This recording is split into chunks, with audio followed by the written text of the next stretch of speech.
Om Namo Bhagavate Sri Arunachala Ramanaya. Namaskaram.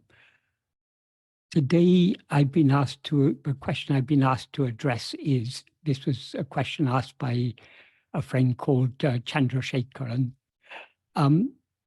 What he wrote was, when describing Bhagavan's teaching, Michael quotes ekamevadvitiyam from Chandogya Upanishad. But similar to the lucid description of the rest of the teachings, is there a methodical, logical statement for advaitam? In other words, why should we believe that reality is one without the second? So that's the question. This passage, ekamevadvitiyam, this comes in the Chandogya Upanishad. So just to give some context, I'll first explain what is said in, it's said in two verses of Chandogya Upanishad. That's in chapter 6, section 2, verse 1. The meaning is, this is, as in many of these Upanishads, this is a dialogue. So I think it's a father addressing his son, if I remember correctly, but that's beside the point. So he addresses his son as Somya. Somya, before this world was manifest, there was only existence, one without a second. That is, in Sanskrit, it's Sadaiva, Somya, idam agre, asid, ekam eva advitiyam. That's the first line, line of the Upanishad mantra. Then it goes on to say, on this subject, some maintain that before this world was manifest, there was only non-existence, one without a second. Out of that non-existence, existence emerged. That's the view of some. That is answered in the second verse by a rhetorical question. Somya, what proof is there for this? That from nothing, something has emerged. That is the implication of this rhetorical question, is that it's absurd to say that something emerged from nothing, but non-existence came from existence. The reason for this is something that I'll talk about a little later. Well, briefly, I'll just mention now. That is, in order for anything to come into existence, at least time must exist, because anything can happen only in time. So time must exist in order for something to come into existence. But if time exists, that means existence is already prior to something coming into existence. So it cannot be from non-existence. It can only be from existence, but anything can emerge. Does that mean that time comes first? No, it doesn't. As we will understand later if we discuss this more, because time itself is an appearance. And for something to appear, it must appear in the view of something. So to whom does time appear? Only to us as ego. So ego must precede time. But ultimately, the ultimate truth is nothing has ever come into existence. That is ajata, that's the ultimate truth. But that's not going this is not going this far. So as I say, the rhetorical answer, this objection, but some maintain that existence has come from non-existence. This is answered by this rhetorical question. And then the father goes on to say, to repeat what he said first, rather, before this world came into being, O Somya, there was only existence, one without a second. So in the second part of the second verse, he's repeating what he says in the first part of the first verse. So that is very common in Upanishads and in other Indian philosophy. But an alternative point of view is put forward. That's called a purva paksha, an objection, and then an answer is given to that. So the basic idea in these two verses is, but before anything came into being, before this world came into being, what existed was existence, and existence is one only without a second. The word for existence in the first verse, it begins sadeva. That means sat only. Sat means existence, or in the second verse, it's sattva eva. Sattva means, well, sat means being or existence. Sattva means beingness, so it amounts to the same. So what originally existed was only existence, nothing else. And that existence was ekamevadvitiyam, one only without a second. So this is not the only Upanishad, but uses similar terms. That is, this term advaitam is used in many, advaitam means without a second. This term is used in many of the Upanishads. So this is an idea that occurs in many places in the Upanishads, but it's particularly emphasized here. And this term ekamevadvitiyam, this is the basis of all the later Advaitic interpretation of the Upanishads. Of course, there are many different interpretations of Vedanta.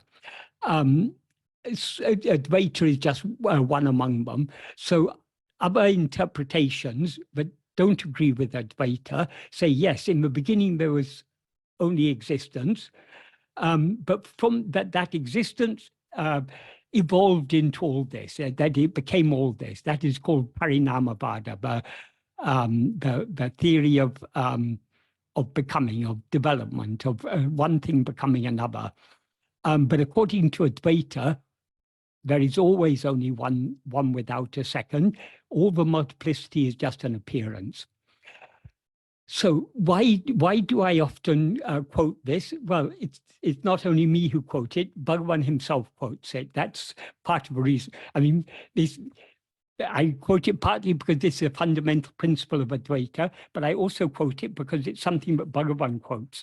In the beginning of his Avatarike, that is the introduction that he wrote for his translation of Drisya Viveka, he begins by saying, ekamevadvitiyam Brahman. That's in quotation marks. That is one only without a second Brahman. The implication is Brahman is one only without a second. In these two verses of the Chandogya Upanishad, Brahman isn't mentioned explicitly, but when it is said sateva, that existence is Brahman. So Bhagavan, that's why Bhagavan quoted it as ekamevadvitiyam Brahman. One only without a second, Brahman, implying Brahman is one only without a second. And then because that's Sanskrit, he then explains it in Tamil, Adavadu irendatra Brahman Andre Uldadu. That is the secondless Brahman, the Brahman that is devoid of any second thing, alone exists. Alone is what exists.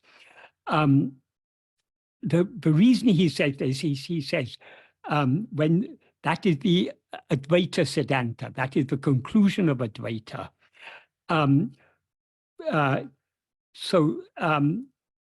When such is the case, if Brahman alone exists, how is it that instead of Brahman shining, instead of Brahman being known, prapancham totram totruvan ain. How did this universe appear? If Brahman is one only without a second, how does Brahman not appear as such, but it instead appear as this universe? That's a question, and Bhagavan goes on in a long sentence to explain that this is answered by Adi Shankara in this text. I won't go into the whole sentence. So Bhagavan himself quotes this, and this is the fundamental Advaita Siddhanta, the fundamental conclusion of Advaita. So that is why I often quote this, because Bhagavan has quoted it. though Bhagavan has quoted it, but he also often he also in many places he expresses the same idea. For example, in the seventh paragraph of Nana, he begins by saying, Yathatamai ulladu Atma Swarupam Andre. What actually exists is only Atma Swarupa. And in Arunachala Aksharamamlai, in verse 90, sorry, I just, verse 99 of Aksharamamlai, he again refers to the same idea. Vedantate Vera Vilangam Veda Porol Arunachala. That means Arunachala, Arul is a word that is both a noun and a verb. As a noun, it means grace. As a verb, it means be gracious or graciously give. In this context, it means graciously give. The Veda Porol, the Veda Porol is a term in a Tamil term, but means much the same as Vastu in Sanskrit, the substance of the Vedas. It can also mean the import, what the ultimate meaning of the Vedas, what the Vedas ultimately are talking about. So that Veda Porol is the substance of the Vedas, or that which the Vedas are talking about. And what does he say about it? Vedantate Vera Velangam. That Veda Porol shines in Vedanta Verara, without another, that implies without a second. So he's referring to the same idea. So we find this idea occurring so many times in Bhagavan's teachings. And it all connects back with this Upanishad, this statement in the Chandogya Upanishad, one only without a second. But that is not the question I've been asked. The question I've been asked is there a methodical, logical statement for advaitam? I think by statement he means argument. Is there a logical reason why we should believe this? Why should we believe that the reality is one only without a second? Well, we have the authority of the Vedas, we have the authority of Bhagavan, but the Vedas obviously, the Vedanta is often interpreted in many different ways. Bhagavan's interpretation is clear. Bhagavan teachings are from the Advaitic perspective, so it's the Advaita interpretation of Vedanta. But why do we have any logical reason for accepting this? Yes, there is a logical reason. That logical reason is very simple, but at the same time very deep and very subtle. So the premises of this argument may not be accepted by everyone, but if we're ready to accept Bhagavan's teachings as a whole, we will also be ready to accept the premises of this argument. The basic argument is that what exists and shines in sleep is one only without a second, namely ourself, the fundamental awareness I am. That is, in sleep, we do not experience anything other than ourself. What we experience in sleep is one only without a second. This is something that Bhagavan emphasized very, very much in his teachings, but in the state of sleep, we are aware of nothing other than ourselves. This idea is also expressed in the Upanishads, but in the Upanishads, the states of waking, dream, and sleep are analyzed in various different ways. The most famous analysis of these three states is or most famous in the sense, most well-known, most popular, is what is given in the Mandukya Upanishad. Mandukya Upanishad analyzes four states, that is waking, dream, sleep, and the fourth state. As Bhagavan clarified, this fourth state, though it is called the fourth, it is not actually the fourth, it is the only existing state. That is the state of pure awareness. So because the Mandukya Upanishad analyzes as 4 states, it appears that this 4th state is something distinct from sleep. It is distinct from sleep in one sense, but not in another sense. That is, both sleep and Churiya, the 4th state, both the states devoid of mind. Because it's devoid of mind, it's devoid of all differences. So internally, there is no difference between sleep and Churiya. Why then are they distinguished as 2 different states? The reason is simple. From the perspective of the mind, in waking and dream, sleep seems to be a temporary state. That is, now we are in this waking state, or it could be in a dream state. Waking and dream, actually, according to Bhagavan, are one and the same. But because we're in this waking or dream state, we seem to have come out of sleep. So sleep, from the perspective of the mind, sleep seems to be a temporary state. Whereas Churiya is often, the 4th state is obviously the eternal state. Sleep actually is eternal, but it seems to be temporary from the perspective of the mind. So from the perspective of the mind, there seems to be a distinction between sleep and Churiya. Though actually in that state, there is no distinction.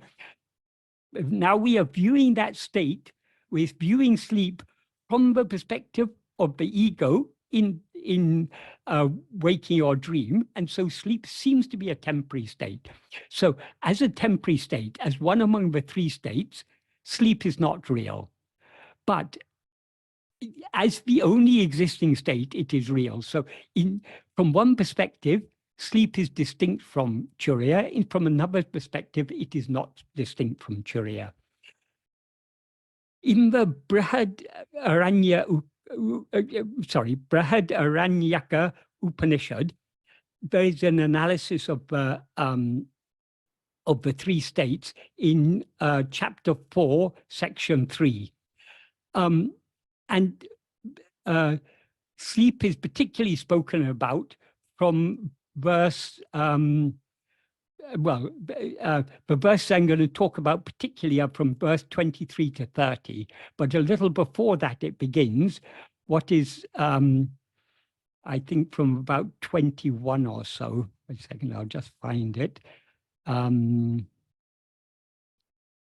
that in the early verses describe how the Purusha goes from dream to waking and dream to waking, but then in verse 20,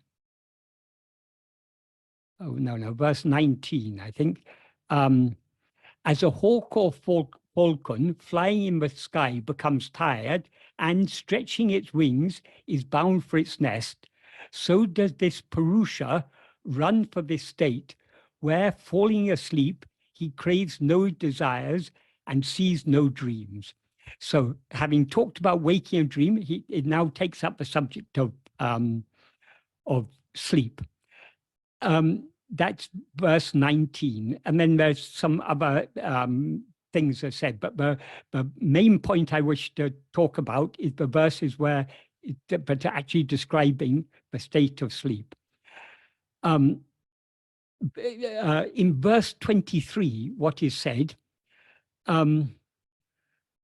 what is referred to it as it here is Purusha. Purusha we can take as Atman.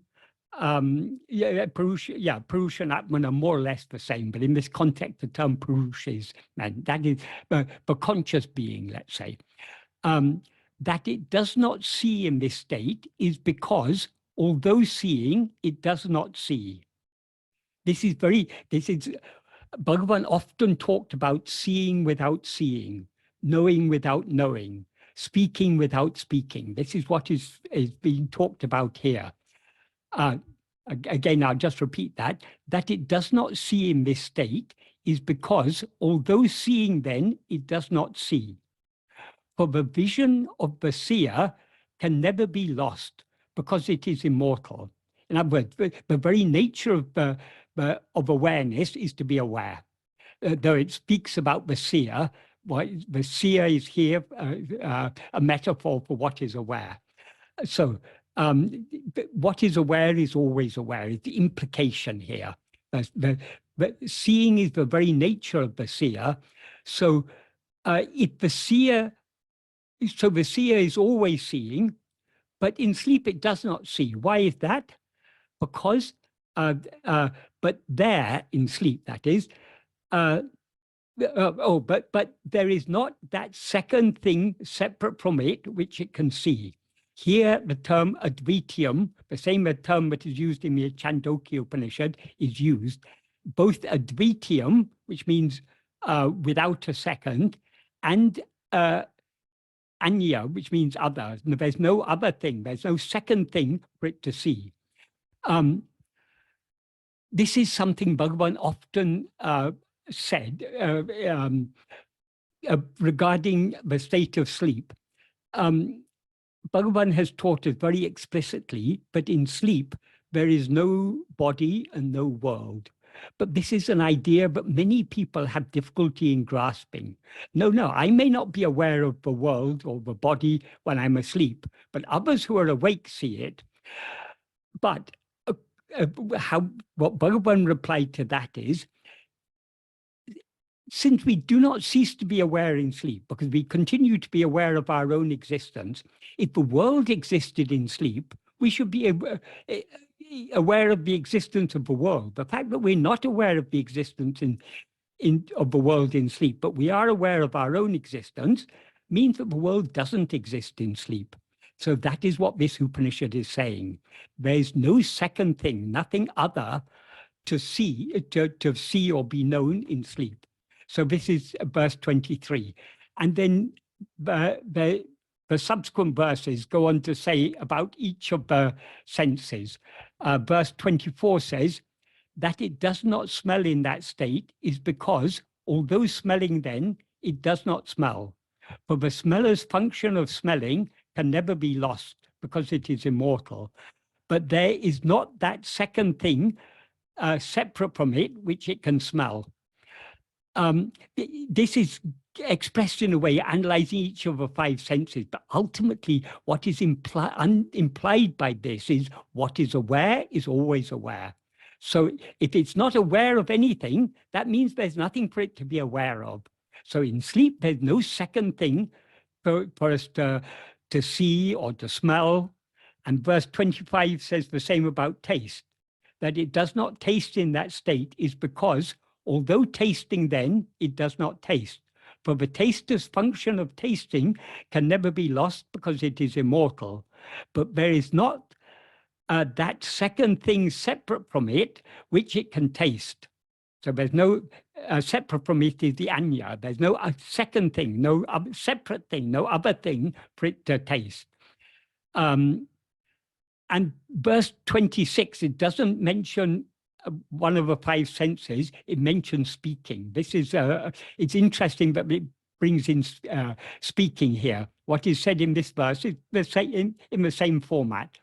That it does not speak in that state is because, although speaking, it does not speak. For the speaker's function of speaking can never be lost because it is immortal. But there is not that second thing separate from it, which it can speak. This is, that is, whereas the other verses in this series are talking about inputs, the inputs of sight, of smell, of taste, and so on. These are inputs. Speaking is an output. That is, speaking means we express ourselves. So here speaking, obviously it has a deeper meaning. It's not just literally talking about speaking. Speaking is expressing oneself. When we express ourselves, we make ourselves known, or we make whatever we speak about, we make that known. So what is implied here is that it is speaking. That is, that it does not speak in that state is because, although speaking then, it does not speak. If we consider this more deeply, what is implied here is, in sleep, we don't cease to exist and shine in sleep. The shining of ourself, that is the awareness of ourselves. Awareness is always swayam prakasa, self-shining. It knows itself by its own light. So that shining of awareness is what is metaphorically referred to here as speaking. This is what Bhagavan often used to say.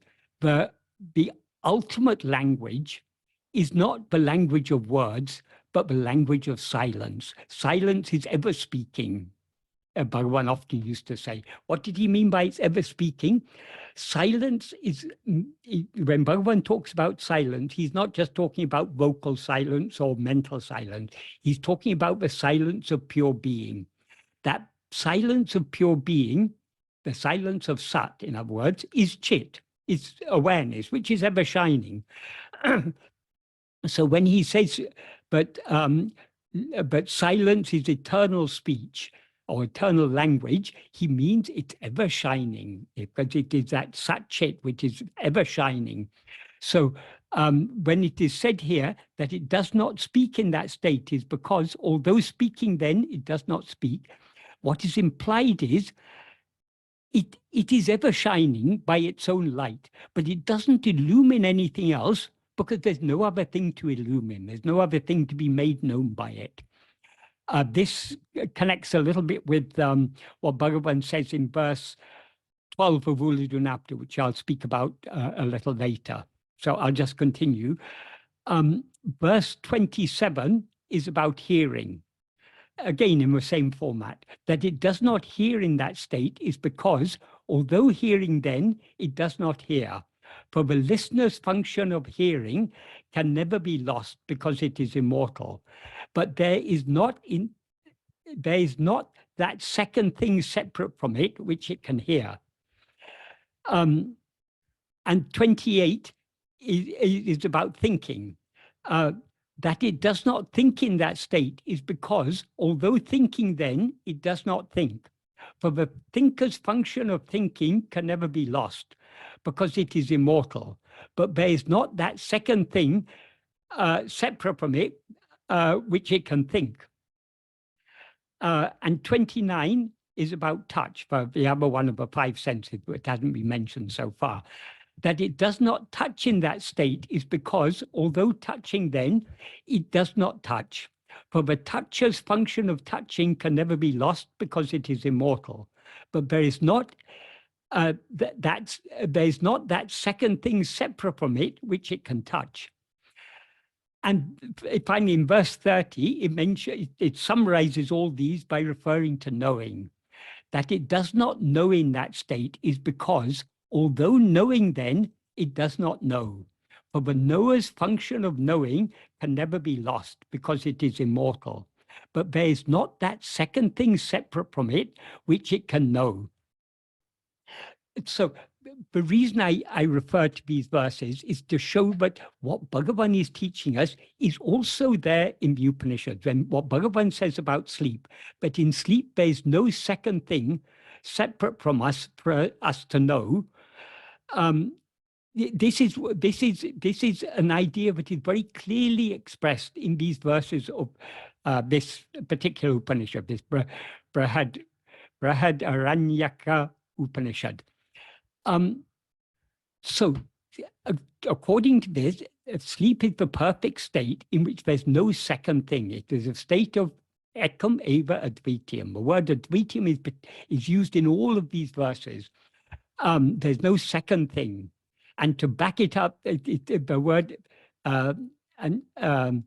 word anya is also used. There's no thing separate for it to know. So, why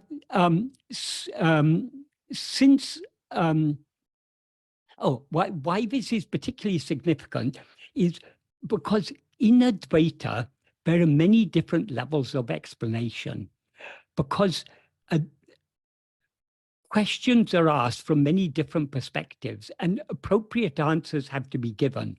So in later the later development of Advaita, in classical Advaita, one of the common explanations that is given when it is since the Mandukya Upanishad draws a distinction between sleep and Turiya. What is that distinction? That distinction is sleep is temporary, or at least it seems to be temporary from the perspective of ego in waking and dream, whereas Turiya is eternal. Since sleep is temporary, why is sleep temporary? It's temporary because we've come out of sleep.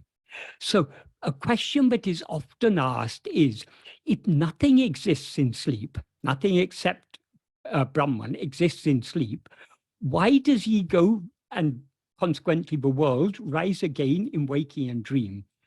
The answer that is given is that all these things remain in sleep in a seed form.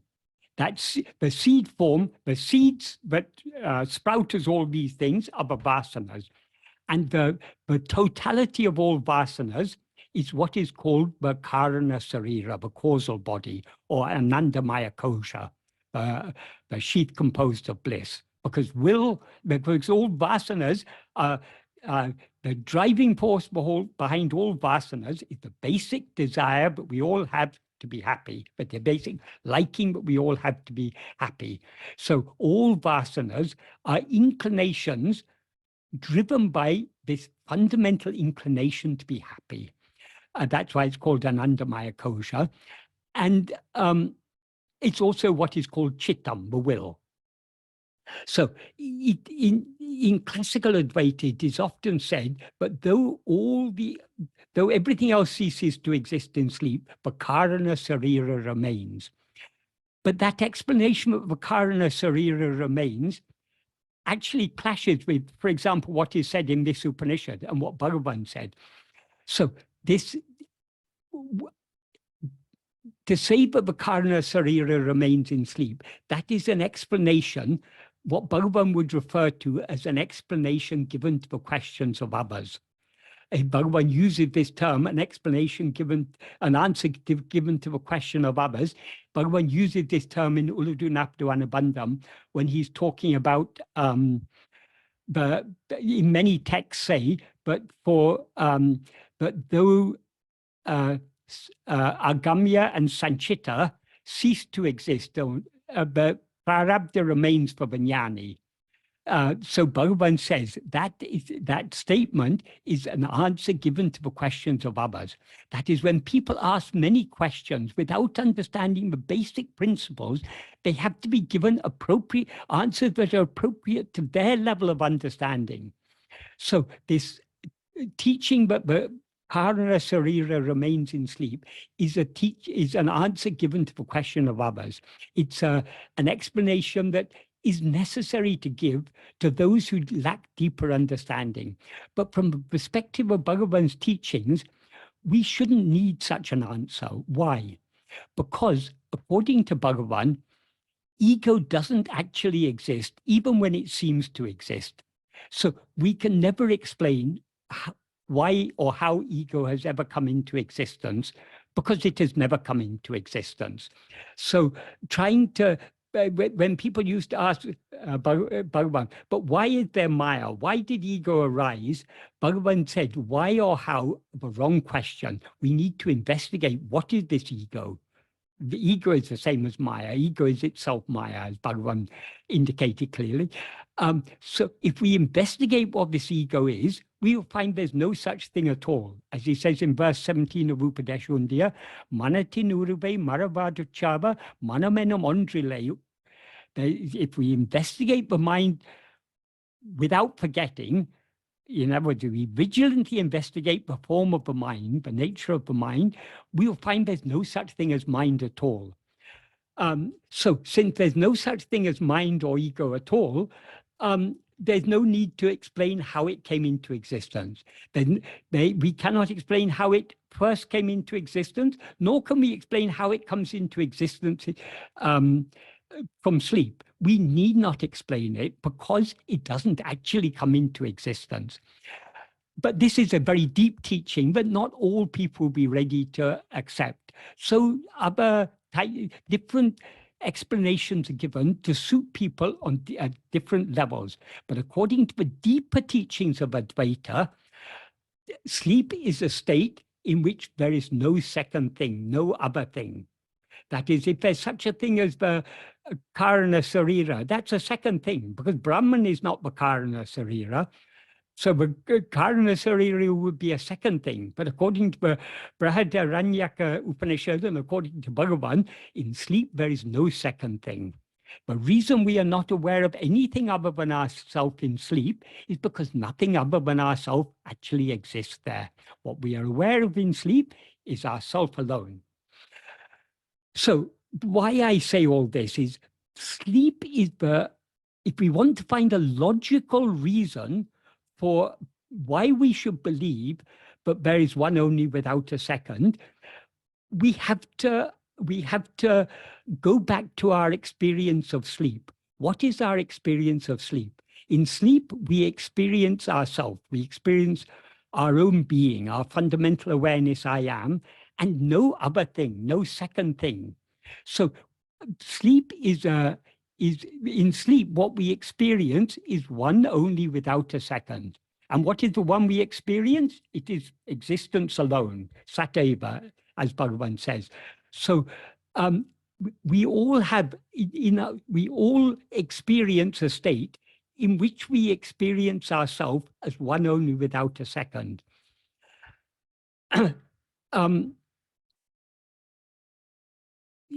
This is an important point to accept.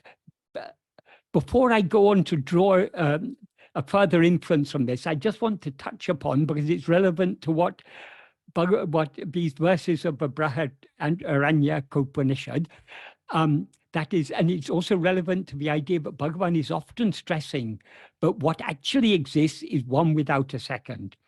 In verse 12 of Ulladu Napadu, what Bhagavan says is, Arivu ariyamayum atradu arivu arivame.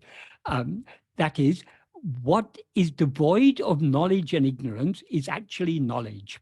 Here, knowledge is used in the sense of, when he says it's actually knowledge, knowledge here is used in the sense of awareness. So that which is devoid of knowledge and ignorance is actually awareness. So true awareness is devoid of both knowledge and ignorance. Knowledge and ignorance, when he talks about knowledge and ignorance here, he's talking about knowledge and ignorance of other things. So the implication is, but in the state of, in the real awareness, pure awareness, is devoid of both knowledge of any other thing or ignorance of any other thing. How can it be devoid of both knowledge and ignorance? If it's devoid of knowledge, isn't that ignorance? No, it's devoid of both knowledge and ignorance. Why? Because knowledge and ignorance here means knowledge and ignorance about other things. But in the state of pure awareness, which we experience every day in sleep, there is no second thing. There's no other thing for it to know, as it's emphasized in both verses of Brihadaranyaka Upanishad. So, sleep is a state in which awareness shines, devoid of both knowledge of anything else or ignorance of anything else, because there's no other thing, nothing else for it to know or to not know. And then he says in the next sentence of this verse 12 of Ulladu, Ariyum adu, unme arivu ahadu. That which knows is not real knowledge. That which knows here implies that which knows things other than itself. What knows things other than itself is ego. That is not real knowledge. So what is the real knowledge? He implies in the next sentence, Aridaku, Arivitaku, Anyum Indrai, Abibadal, Tan Arivahum. What that means is, since one shines without another for knowing or for causing to know, or causing to be known, it can be taken either way, oneself is knowledge. In other words, oneself, the real awareness is only ourself. Ourself as we actually are, that is, not ourself as ego. As ego, we know other things, but in our real nature, we shine without another. When he says, Anyam Indrai, without another, that means without a second. It has the same meaning of advaitam. So in our real nature, we shine without another, either for knowing or for causing to know or causing to be known. This is why that it is causing to be known, this ariviktaku. This is why in that Upanishad it is said, but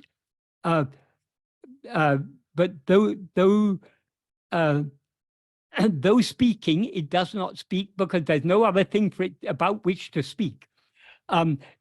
Speaking means causing to know. When you speak, when you say something, you are bringing about that if someone tells you something that you didn't know previously, they cause you to know that thing. So there's nothing for us to.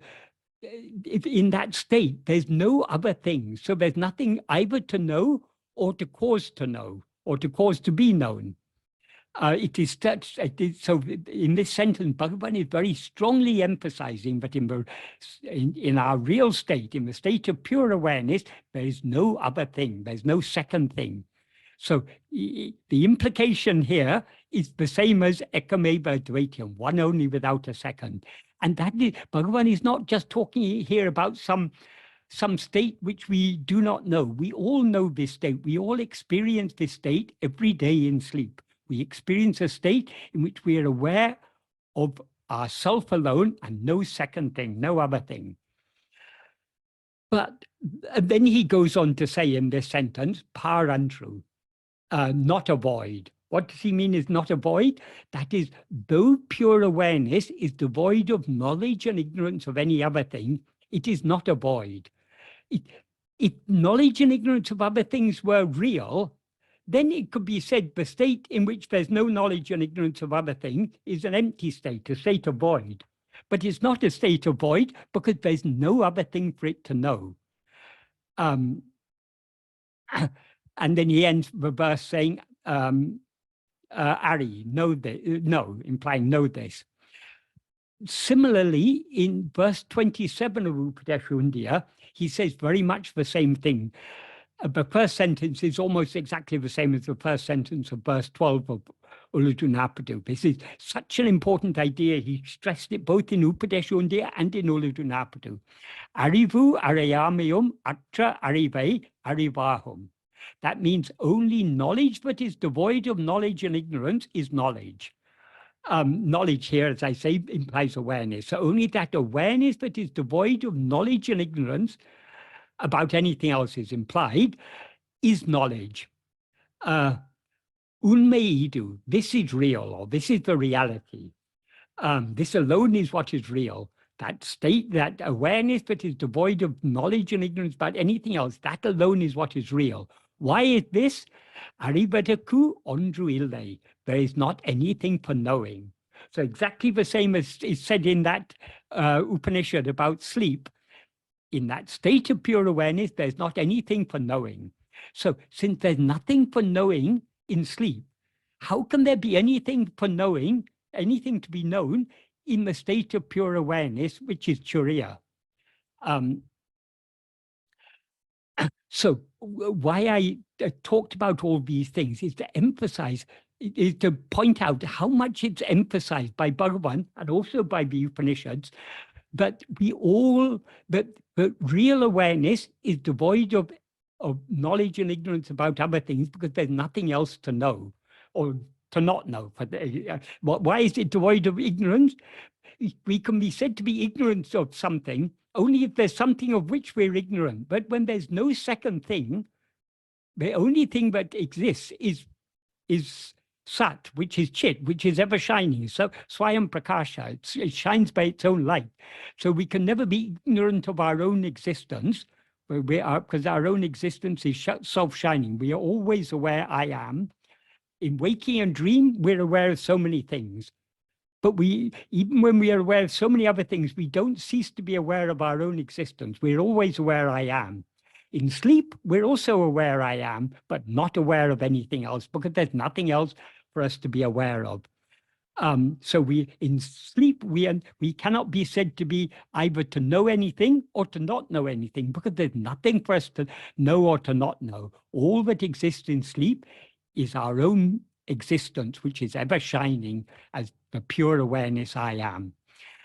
So since we all experience a state in which we experience one only without a second, it's only in waking and dream that multiplicity appears. Since multiplicity is something that appears in waking and dream but disappears in sleep, it is therefore not real. Why is it not real? That is the important point. This comes back to something that Bhagavan often said. Bhagavan often said, what exists at one time but not at another time does not actually exist even when it seems to exist. This is a very, very important principle. What exists at one time but not at another time does not actually exist even when it seems to exist. This is an idea that is most famously expressed but variously interpreted by different schools, but the Advaitic interpretation is very clear in Bhagavad Gita, chapter 2, verse 16. Bhagavan has translated this verse in Bhagavad Gita Saram as verse 9. What is said in the first two sentences, what Bhagavan says in the first two sentences of his translation is Ilada Tanaku Irupu Ile. For that which, for what does not exist, there is no existence. Ulladanaku ilame embadu ile. For what does exist, there is not what is called non-existence. So in other words, for what exists, there is no non-existence. For what doesn't exist, there is, for what does not exist, there's no existence. For what does exist, there is no non-existence. What does that imply? Since what does exist, since there's no non-existence for what does exist, that means what does exist, what actually exists, always exists. It can never become non-existent.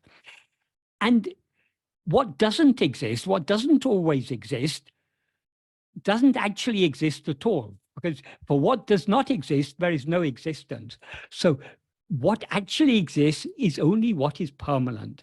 As Bhagavan often used to say, but what is the hallmark of what is real? Or when Bhagavan talks about what is real and what is unreal, what he means by real is what actually exists.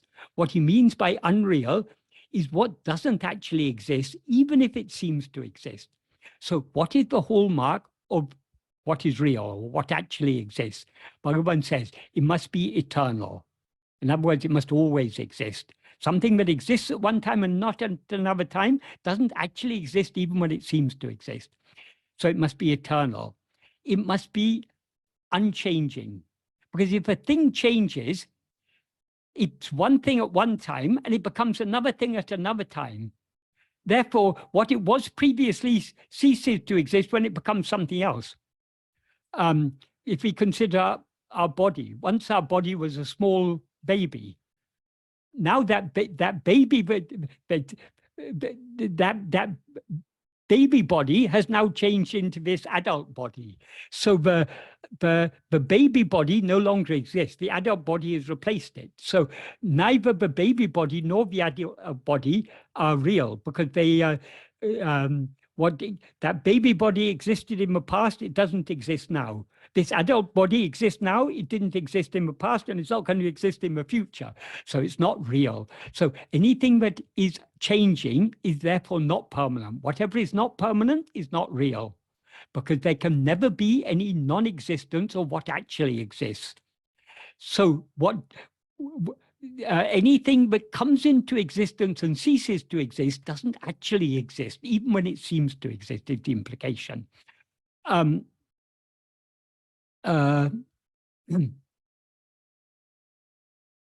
Yeah, so, yeah, I think I've explained that. Oh yeah, what is said in the Sanskrit verse, in the original Sanskrit, chapter 2, verse 16, is nasato vidyate bhavo. That means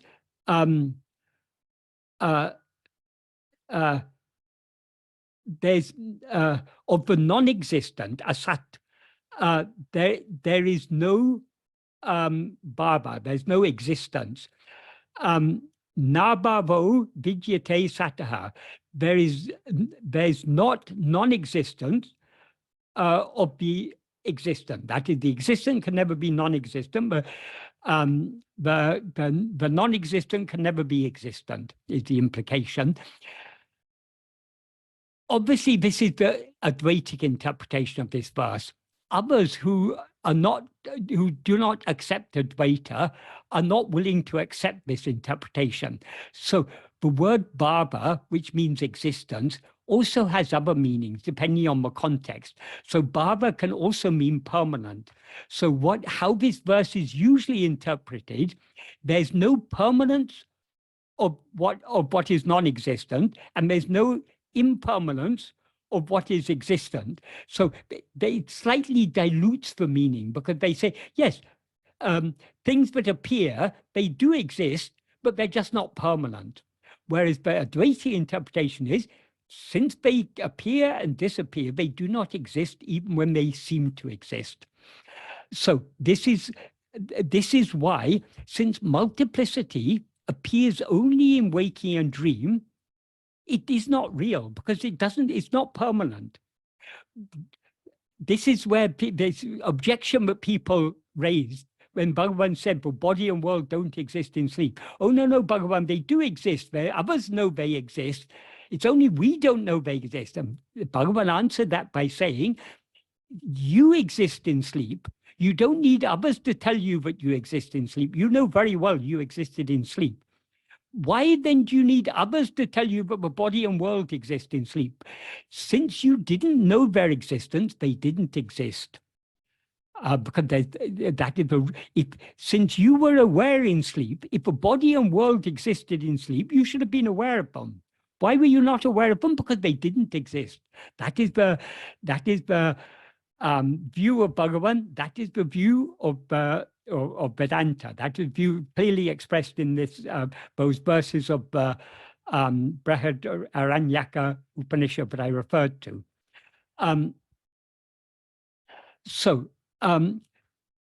Why did Bhagavan say, and why did this verse of the Bhagavad Gita, why does it imply that what exists at one time but not at another time doesn't actually exist even when it seems to exist?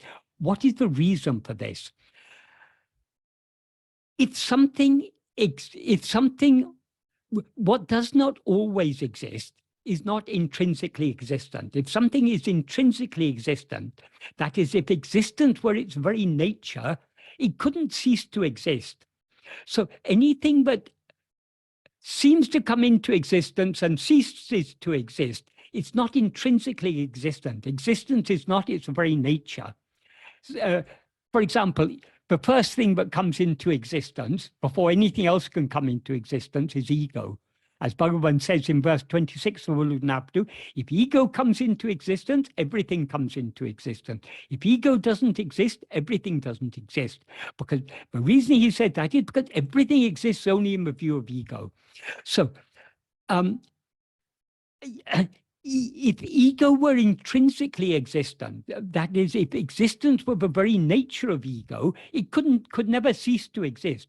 The fact that it ceases to exist means it is not intrinsically existent. Since it is not intrinsically existent, it doesn't actually exist. It must borrow or derive its existence, its semi-existence, from something else, just as gold ornaments borrow their semi-existence from gold, their substance. Likewise, ego borrows its semi-existence from our real nature, Atmaswarupa, what we actually are, from Satchit, which is its substance, what it actually is. So ego is not a real existence, it's a borrowed existence. Ego borrows its existence from ourselves, from what we actually are. This idea that anything that is not intrinsic must be borrowed from something else is often illustrated using the analogy of the property of heat. For example, supposing you have a bowl of hot rice. Is the rice intrinsically hot? No, it is not intrinsically hot, because normally rice is not hot, it's cold. So since it has the property of heat, but it's not intrinsically hot, it must have borrowed its heat from something else. So from where did the rice borrow its heat? It borrowed its heat from boiling water. So is water intrinsically hot? No, it's not.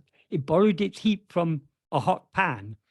And is the pan intrinsically hot? No, it's not. It borrowed its heat from a fire. Is fire intrinsically hot? Yes, because you can't have fire without heat. So fire is intrinsically hot. So anything that is not intrinsic, any property that is not intrinsic must be borrowed from something else. Like God, no, that is not to say that existence is a property, but in this respect, it's analogous to a property. So if something doesn't always exist, if it's not intrinsically existent, so it must borrow its existence from something else. So all phenomena, all multiplicity, borrows its existence from where? It borrows its existence only from ego. It doesn't even borrow its existence, it borrows its seeming existence from ego, because it's only in the view of ego, but multiplicity seems to exist. That's why multiplicity seems to exist in waking and dream, but not in sleep, because ego seems to exist in waking and dream, but not in sleep.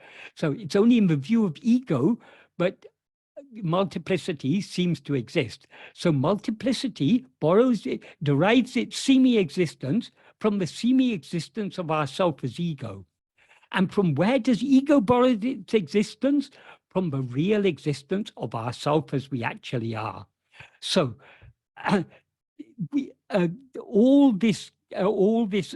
these are reasons why we have very good reason to accept, but what actually exists is one only without a second. Because if more than one thing actually exists, we should know that thing in sleep, because we're aware in sleep.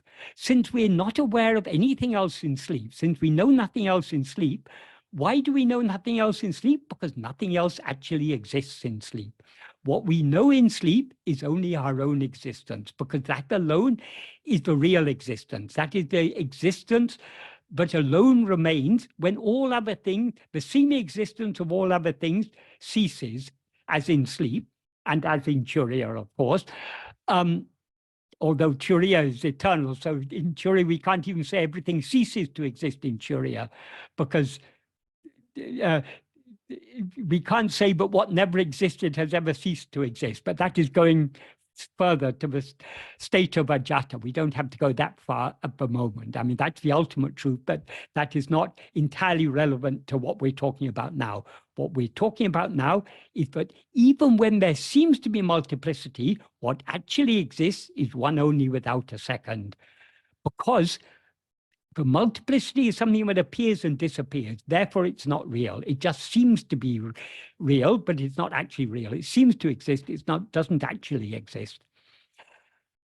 Another pointer at the fact that there is one only without a second is provided by Bhagavan in verse 33 of Uludunapadu. In verse 33 of Uludunapadu, he ends by saying, Ondrai aneva anubhuti unmayal. Can I be taken there as expletive or as meaning because? But Ondrai aneva anubhuti unmay means being one is the truth, the experience of everyone. Or it can be taken to mean that, or being one is the truth of everyone's experience. Or being one is the truth as is known by the experience of everyone. That's the implication. That is, being one alone is what is real. Alone is what is real because that is the experience of everyone. We all experience ourselves as one. And the only existence that is certain is our own existence, which is one. Why do we say our own existence is the only existence that is certain? Because other things seem to exist only in the view of ourself as ego. And even ego seems to exist only in the view of ourself as ego. So whatever seems to exist in the view of, whatever seems to exist, if it doesn't know its own existence, it doesn't actually exist. Because as Bhagavan said, one of the hallmarks of what is real is it must be eternal, it must be it must be unchanging. I forgot to say this earlier. It must be self-shining, swayam prakasa. It must know itself by its own light of awareness. So only only pure awareness knows itself by its own light of awareness. Even ego, which now seems to be self-shining, is not actually self-shining, because the ego ceases to exist in sleep. When it ceases to exist in sleep, it ceases to be aware. So ego borrows its awareness from the real awareness that is ourself. So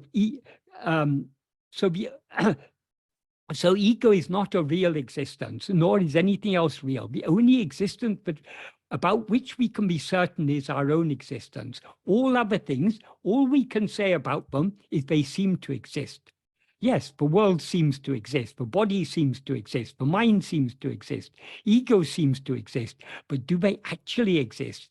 We can't be sure of the existence of any of them. In fact, we can logically conclude that none of them actually exist because they all cease to exist in sleep. Since they all cease to exist in sleep, they can't be a real existence. They're only the existence that they seem to have in waking and dream is a borrowed existence. From where does it borrow its seeming existence? Only from the real existence of ourself. So we alone are one only without a second. So there are, to recapitulate very simply,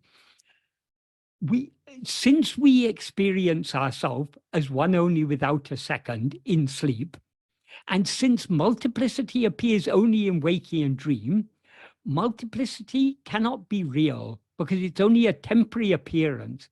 What is real must always exist and must always shine. What always exists and always shine is only our own existence, I am. That fundamental awareness I am, that is what shines in waking, in dream, and in sleep, and of course in Turiya.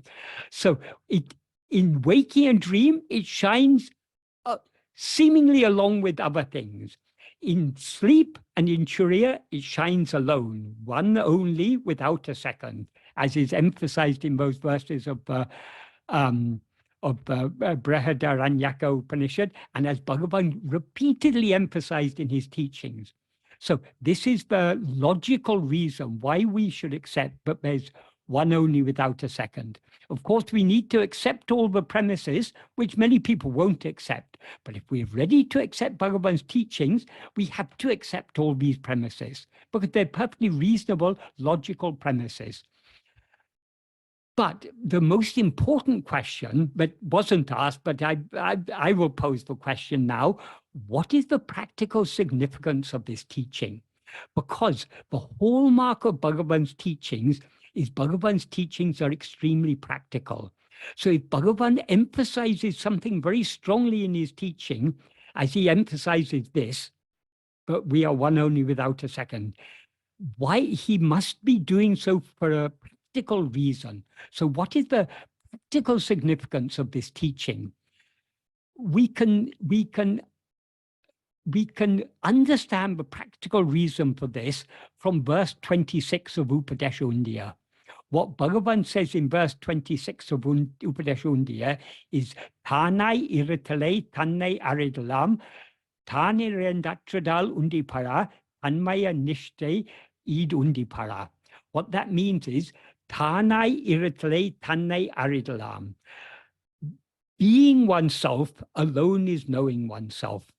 Why is this the case? He gives the answer. Tan irendatradal. Oneself is devoid of two.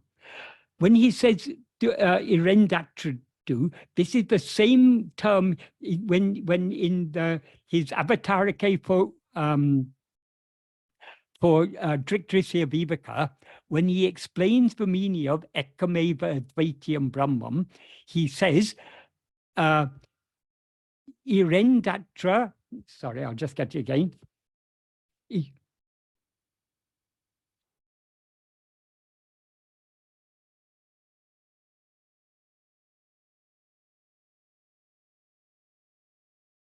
He says, Ekameva advaitam Brahmam, Adavadu, Irendatra Brahmam Andre Ulladu.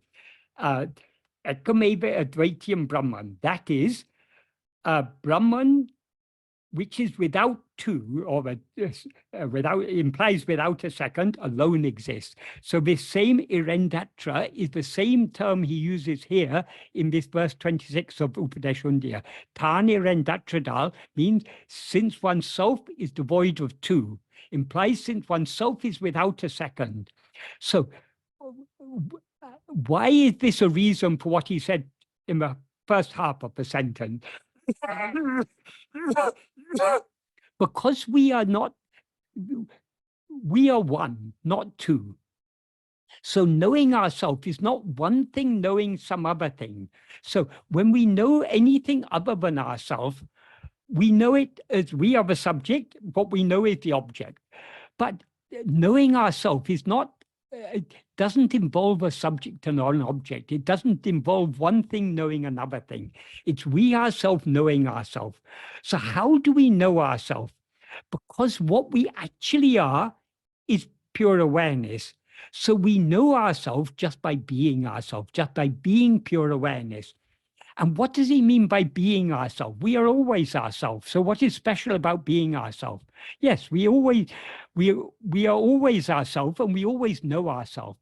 However, though we are always ourselves, we now know ourselves not as ourself alone. We know ourselves as I am this person, I am this body, I am Michael, I am whoever.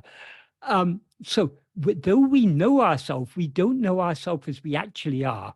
So when he says being ourselves, it alone is knowing ourselves. What he implies is being as we actually are is knowing ourselves as we actually are. So what does being as we actually are mean? It means being without rising as ego. So we know ourselves only when we, in that state, when we remain without rising to know anything else. But that is when we rise as ego, we know so many other things. So to know anything other than ourselves, to know any second thing, we must rise as ego. But in order to be ourselves, to be as we actually are, we need to be without rising as ego. We need to know nothing other than ourselves. That alone is knowing ourselves. We can know ourselves only by being as we actually are. Because what we actually are is devoid of two. So it's not one thing knowing another thing. They're not two selves, one self to know another self. That's why Bhagavan often used to say, Atmajnana is not a new knowledge to be attained in future. Atmajnana is shining even now as ourself. We ourselves are jnana. Bhagavan said, if jnana were a new knowledge to be attained, it would certainly be lost. Because whatever comes newly it will certainly be lost. That is, whatever comes has to go. So if jnana was some new knowledge that we are to attain in future, when we attain it, we would sooner or later lose it. So jnana is not a new knowledge to be attained in future. Jnana is eternal. It is ever present. In order to see ourselves as the jnana means pure awareness, as the jnana but we actually are, all we need to do is to turn within and see ourselves as we actually are. By turning within, to the extent to which we look outwards, we rise and stand as ego. By the extent to which we look inwards, we subside back into ourselves and remain as the pure being that we actually are. This is what Bhagavan implies in verse 25 of Ulladu Napadu, in which he says he describes ego as a formless phantom, Uruvatra Payahande, the formless phantom or demon ego. It's formless because it's got no form of its own. So how did it, since it's got no form of its own, it's got no separate it normally has no separate existence. In order to have a seeming separate existence, it must grasp a form as itself. That's why he says in that verse, urupatri undam, grasping form, it comes into existence. That is, as soon as ego rises, it grasps the form of a body and it takes itself to be, I am this body. So Bhagavan often used to say, ego is the false awareness, I am this body. Because ego cannot stand for a moment without grasping a body as itself. That body isn't actually itself, but as if that body is itself. So grasping form, it comes into existence. Grasping form, it stands. Ego cannot stand for a moment without grasping the form of a body as itself. Urupatri undu mika ongam. Grasping and feeding on form, it flourishes abundantly. That is, having grasped the form of a body as I, ego doesn't stop there. It's constantly going outward, grasping other forms of thoughts, feelings, emotions, perceptions, sights, sounds, tastes, forms of the world that seem to come in through the five senses. No, because there's no world out there actually. But the five senses seem to be windows through which we see external objects. All these are forms that ego is constantly grasping, and by grasping forms, in other words, by grasping anything other than itself, it is feeding itself. And thereby it flourishes, it grows fat. Bhagavan puts it beautifully in Tamil, urupatri undu, grasping and feeding on form, mika ongam, it swells up, it grows, it flourishes. Uruvittu urupatram, leaving form, it grasps form. All these forms are other things. All these forms are second things. So for ego, there's always a second thing. There's always things other than itself. But then the important thing in this verse is, he then says, Teidinal otum pidikom. Teidinal literally means it's seeking. If what is to seek what? That is, if ego seeks its own reality, instead of grasping form, if it tries to grasp itself to see who am I, if it tries to hold on to itself, otum pidikum, it takes flight, it runs away. In other words, ego rises, stands, and flourishes by attending to other things. By attending to itself, it subsides and dissolves back into its source. So, but in order to be as we actually are, and thereby know ourselves as we actually are, we need to turn our attention within and thereby subside back into our source, and to be the pure awareness, the one only without a second, but we actually are. So that's a rather long explanation, but I hope that's a useful explanation, because this is the most fundamental principle of Advaita, is that there's one only without a second. And what is that one only thing? The same Chandogya Upanishad says, Tattvamasi, you are that. So we ourselves are one only without a second. So understanding this and understanding the practical, understanding why this is the case, why we can logically infer that we are one only without a second, because we exist and shine in sleep as one only without a second. It's only in waking and dream when we rise as ego that other things seem to exist. So what is real is one only without a second. That what we actually are is one only without a second. So understanding the reason for this, and most importantly, understanding the practical significance of this. How is this practically significant? Because so long as, if we meditate on anything other than ourselves, any second thing, we are feeding this ego, and ego will flourish. So in order to bring about the dissolution of ego, we shouldn't meditate on any second thing, anything other than ourselves. We should meditate on ourself alone. So self-investigation means fixing our mind on ourself alone, as Bhagavan says in Nana. Fixing our mind on ourself alone means attending to nothing other than ourself. So when we attend to nothing other than ourself, what we are aware of is ourself alone, one only without a second. So since our real nature is one only without a second, no practice that involves any second thing can lead us to our real nature. So in order to return to our real nature and to be as we actually are, we must be in a state of one only without a second. We can be in that state by holding on to self-attentiveness. Of course, we're also in that state in sleep, but in sleep, we fall asleep because of tiredness. Since we fall asleep because of tiredness, ego is not thereby destroyed. So though ego doesn't exist in sleep, it comes into existence again in waking and dream. In order for ego to be destroyed in such a way that it never comes into existence again, as Bhagavan says in the first verse of Anma Viday, in order for thought to cease in such a way that it will not revive it, even an iota, that it can be brought about only by self-investigation. Only by self-investigation will ego subside in such a way that it will never rise again. In other words, will ego subside not in manolaya, like sleep, but in manonasa, this complete annihilation of ego, the state in which it is clearly known, but no such thing as ego has ever existed. So this is an extremely important teaching. It's the very heart of Advaita, it's the very heart of Bhagavan's teachings, and it's the very heart of the practical application of Bhagavan's teachings. That is, what is the efficacy of self-investigation? Because self-investigation alone is the true Advaita Abhyasa. It's the only Abhyasa in which there's one only without a second. Because what is meditating and what is meditated on is the same thing, namely ego. It is ego attending to itself. And since ego as such doesn't exist, when it attends to itself, it is actually attending to its underlying reality. Just as when we look carefully at what seems to be a snake, what we're actually looking at is a snake. As a rope, sorry. If we look at the snake carefully enough, we see, oh, it never was a snake. It's always only a rope.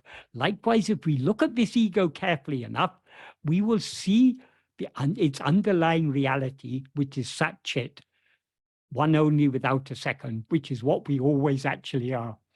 Om Namo Bhagavate Sri Arunachala Ramanaya.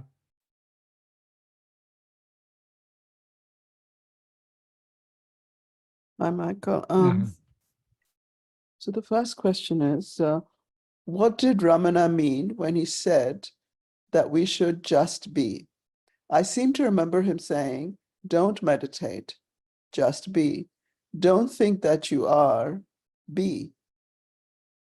Don't think about being, you are. Just be. Don't meditate, just be, just be. Also, is paying attention to what a thought of our being refers to the same thing as paying attention to the thought I or I am referred to? Let me see what this means. Is paying attention to what a thought about our being refers to the same as paying attention to what the thought I or I am referred to? Is that clear? Yeah. That is what I am refers to is our being. We don't have to think about our being, we just have to attend to our being. The passage that is referred to, where it is recorded that Bhagavan said, don't just be, don't meditate, just be, don't think that you are, just be. Bhagavan is emphasizing there, but the real nature of self-attentiveness is just being. How can we, that is, in Nana, in the 6th paragraph of Nana, Bhagavan says, what is just being? He says, Summa irupadavadu manate atmasarupa leka sevade. Just what just being is making the mind dissolve in Atmaswarupa. So how can we make the mind dissolve in Atmaswarupa? As Bhagavan has made it clear, we can make the mind dissolve in Atmaswarupa only by attending to our own being. So long as we attend to anything other than ourselves, we are nourishing and sustaining ego, as he implies in that verse 25 of Ulunapram that I was referring to a short while earlier. So in order to bring about the dissolution of the mind in Atmaswarupa, what we need to attend to is only to ourselves. Bhagavan also implied this very clearly in Upadesha Undya.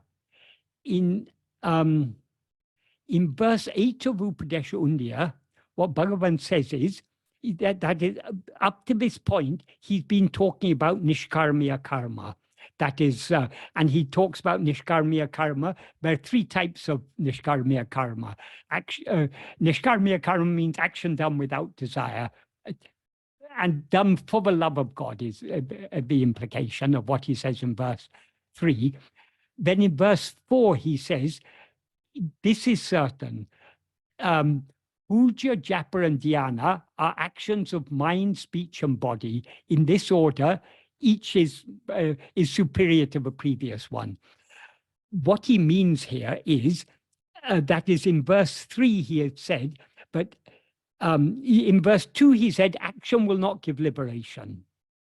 Then in verse 3 he said, Nishkarmiya karma, that is action done without desire, kartanaku, for God, implying for the love of God, will purify the mind and show the way to liberation. So action is not the way to liberation, but if action is done without desire and for the love of God, it will show the way to liberation. So what type of actions can we do? We can do puja, japa, and dhyana. That's action by body, speech, or mind.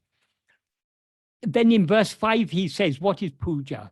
If you consider everything as God, whatever action you do, worshipping, doing appropriate action with the attitude that everything is God, is good worship of God. So he gives a very broad definition of worship. Then he talks about japa in the next verse. Then he talks about dhyana.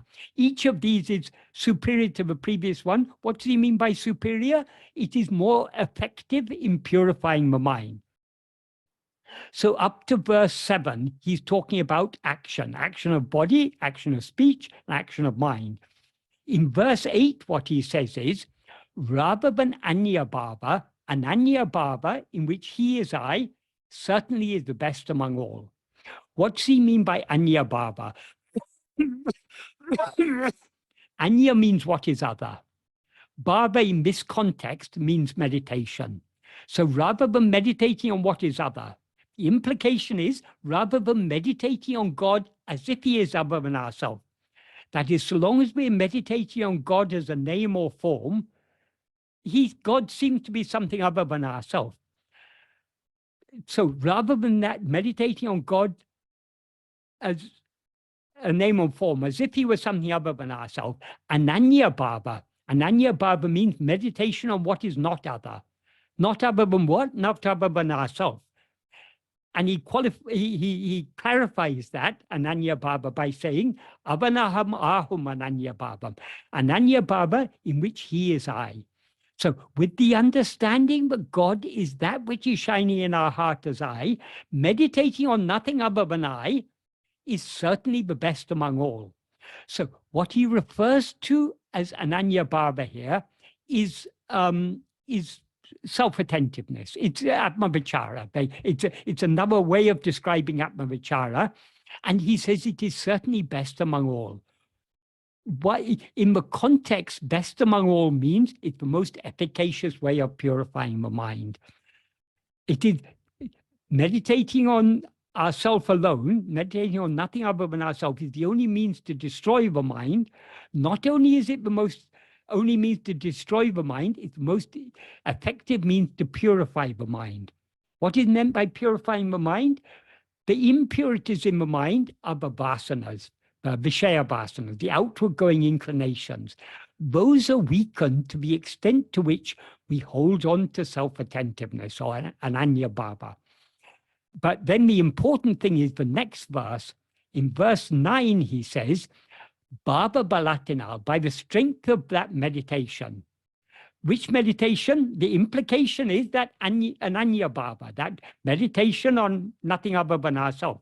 So here, Bhava Balatinal, by the strength of meditation, implies by the strength of meditation on ourself alone, meditation on nothing other than ourself. So in other words, by the strength of self-attentiveness, Satbhava tu irutale, being in Satbhava, which is bhavanatita, which transcends bhavana. Bhavana here implies meditation on other things, but meditating on anything other than ourself is a mental activity. Whereas meditation on ourself alone is not a mental activity, it is a cessation of all mental activity. So by the strength of that self-attentiveness, being in Satbhava, which transcends mental activity, alone is Parabhakti Tattva. So what he describes here as being in Satbhava, Satbhava means the state of being. So being in the state of being, that is what he means in other places when he talks of Sumairabdu, be just being. So being in the state of being is just being. How to be in that state of being? Only by the strength of meditation. But what meditation? Meditation on ourself alone. Meditation on nothing other than ourself. So in that passage, which I think comes from talks or somewhere, when Bhagavan says, don't meditate, just be, he means don't meditate on anything other than yourself. When he says don't think about being, what he's talking about, he's referring there to many people when they hear Tattvamasi, you are Brahman. Oh, I am Brahman. So I must think I am Brahman, I am Brahman, that's the sort of, that's what I assume is he's referring to there. Because Bhagavan never said, don't attend to yourself. All Bhagavan's teachings are pointing to the core practice is this practice of self-attentiveness. As he described it in Nana, Sada Kalamam Manate Atmavil Vaitiraptu. Keeping the mind fixed on oneself, always keeping the mind fixed on oneself. That is alone is Atmavichara. That alone is the means by which we remain as we actually are, remain in the state of just being. And only by just being as we actually are can we know ourselves as we actually are. So I hope this is an adequate answer to that question. The thing is, there are many nice ideas recorded in books like talks and so on, but they're not perfectly recorded. So Bhagavan would have been speaking in Tamil, it's recorded in English. What is recorded is what the person who recorded it, what they were able to grasp. But so often the nuances, the subtleties of what Bhagavan is saying are often lost in recordings in books like talks and day by day and so on. So though very useful ideas there, we need to take it all with a pinch of salt. We need to compare it against Bhagavan's own original writings, where where Bhagavan expresses himself so clearly and so unambiguously. The next question is, how can we come to the conclusion that we are aware of the self when in sleep, but not aware of the world? We are conscious of neither, but probably aware of both. Think about it. We definitely are not aware of the body or world when we're asleep. We are not aware of anything except our own existence. We clearly know I slept. That is, if we think about it, we need to think carefully about these things.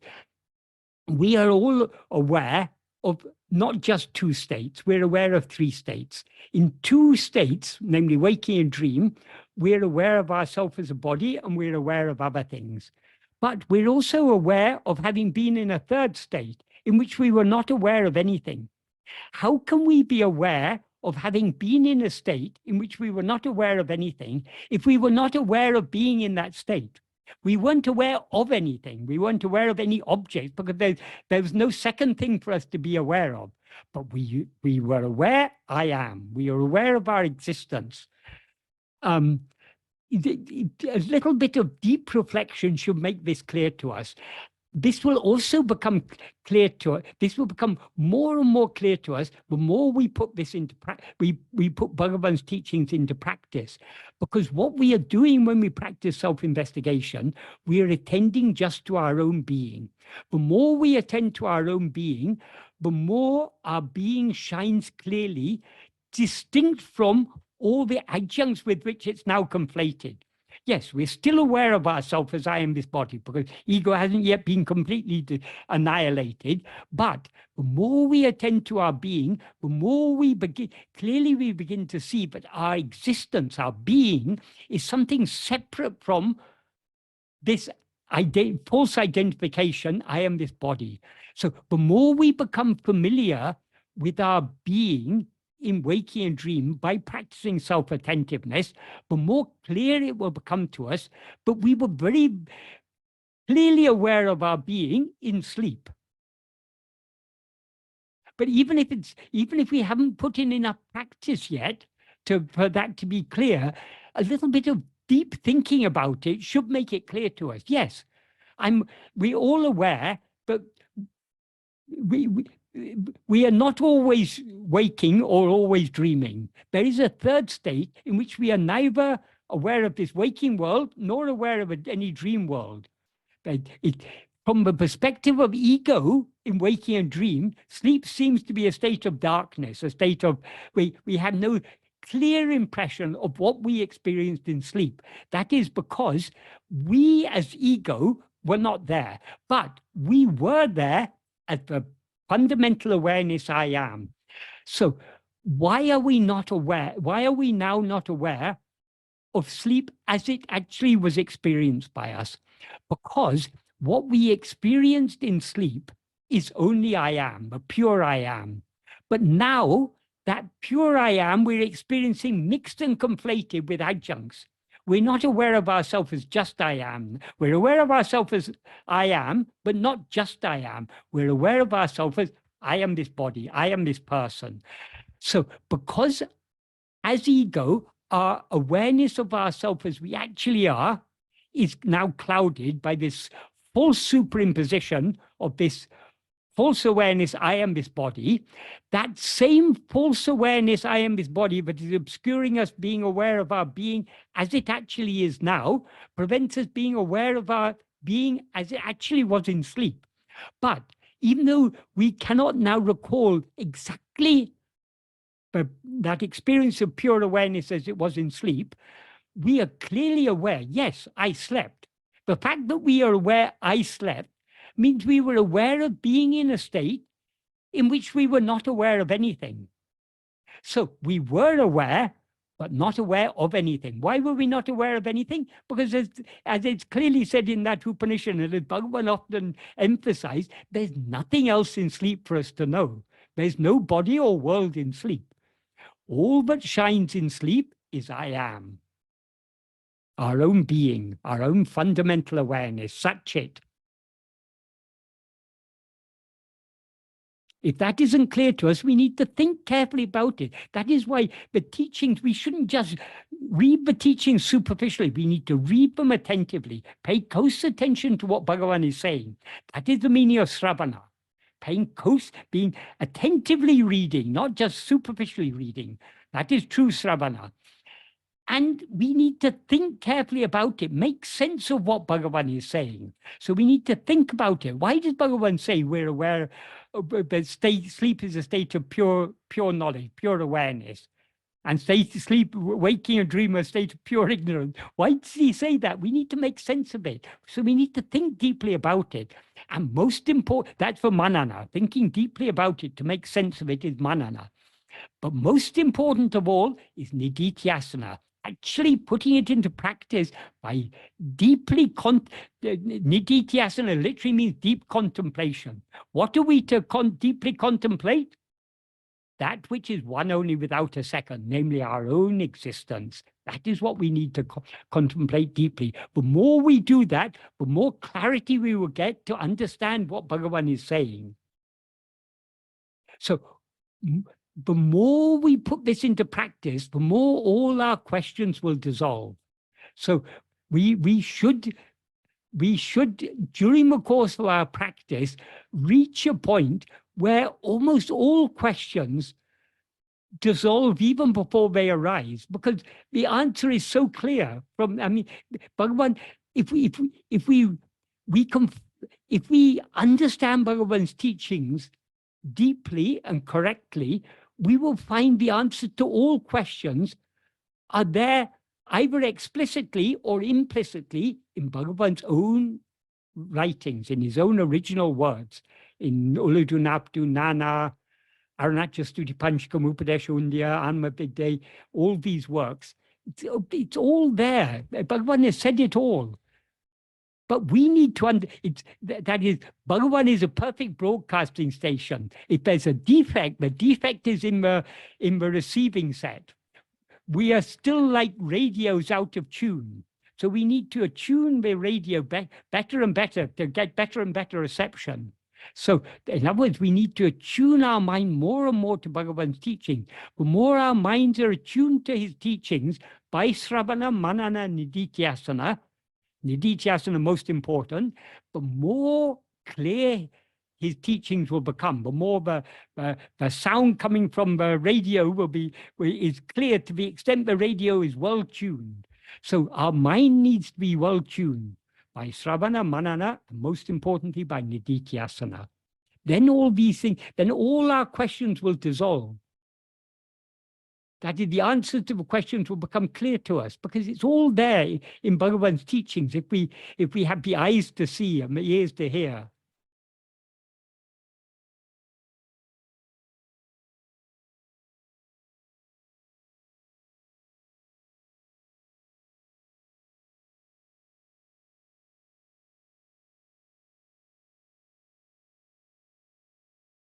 The next question is, how can we come to the conclusion that we are aware of the self? Oh, sorry.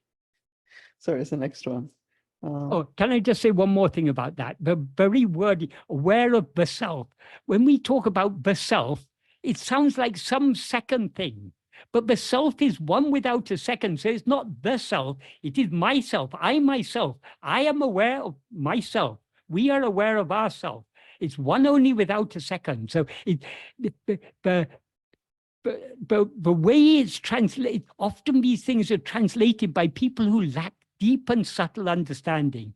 So in English, when we talk about the self, it makes it sound like some other thing. Yes, I'm not aware of anything called the self in sleep. All I'm aware of is myself. I am. That's all that we're aware of. So we need to not only refine our, that is, in order to refine our understanding, we also need to refine the way the understanding is expressed in words. And often in the translations, the way things are translated doesn't do justice to the original. In Tamil and Sanskrit, there's no such term as the self. But there's no definite article, there are no capital letters. So in Tamil, Bhagavan usually used the term tan. Tan means oneself. Or if he meant to refer to our real nature, he would use the term swarupa or atma swarupa. Swarupa means own form, but implies real nature, the real nature of ourselves, what we actually are. He also sometimes used the term Atman. Atman in Sanskrit, but the primary sense in which the term Atman is used in philosophical texts is as a pronoun, meaning oneself. It can also, in certain contexts, it's used as a noun, meaning spirit or soul or whatever. So, but the essential meaning of Atman, as it is used in philosophical context, is simply oneself.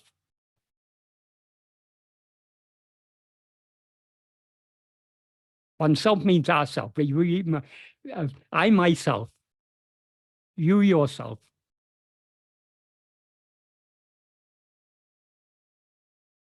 Next question is, in Happiness and the Art of Being, Michael explains the illusion of space and time from the perspective of Bhagavan's teachings. Would you please elaborate on this? Thank you. Okay, this was something I was planning to bring up at later meeting, because there were a couple of questions, a couple of comments on YouTube on 2 different videos on YouTube last month sometime. Yes, Bhagavan has, well, we can connect with this with the first question I was asked, that I addressed today, which is about one only without a second. What actually exists is one only without a second. Or as Bhagavan said in Nana verse, paragraph 7, Yatatamai Ulladu Atmaswarupam Andre. What actually exists is only Atmaswarupa. Atmaswarupa means the real nature of ourself. In other words, ourself as we actually are. So we alone are what actually exists. So we are one only without a second. So time and space do not actually exist. Bhagavan has made this very clear in verse 16 of Ulladu. That is, he's made it very clear, but we have to understand it. Bhagavan often expresses things in a very deep way, but so we need to think about it carefully to understand what he's talking about. What he says in verse 16 of Ulladu, he begins with a rhetorical question. Na mandri, na ledu, na dedu, na dunkal. Na dunkal means when we investigate. Na mandri means except we. Na ledu, where is time? Na duedu, where is place? So when we investigate, except we, where is time and where is place? This is actually a difficult sentence to adequately translate into English because of this word andri. He says namandri, which I translate here as except we. But andri is used in a slightly broader sense than except in English. To illustrate this, in English, if you want to say there's no furniture in the room except a table, we use the word except. But if you want to say there are no chairs in the room, but only a table, we have to say but only. We can't say except. We can't say there are no chairs in the room except a table. But in Tamil, this word andri would be used in both cases. So andri means both except and but only. But we can use but only in a positive sentence. We can say there are no chairs, but only a table. But in an interrogative sentence, we can't use but only. So if this sentence, Bhagavan this is a rhetorical question. So if this rhetorical question, if Bhagavan had put it as a statement, we could translate it as there is no time, there is no place, but only we. But as a question, we can't say, but only we, where is time, where is space? We have to say, except we.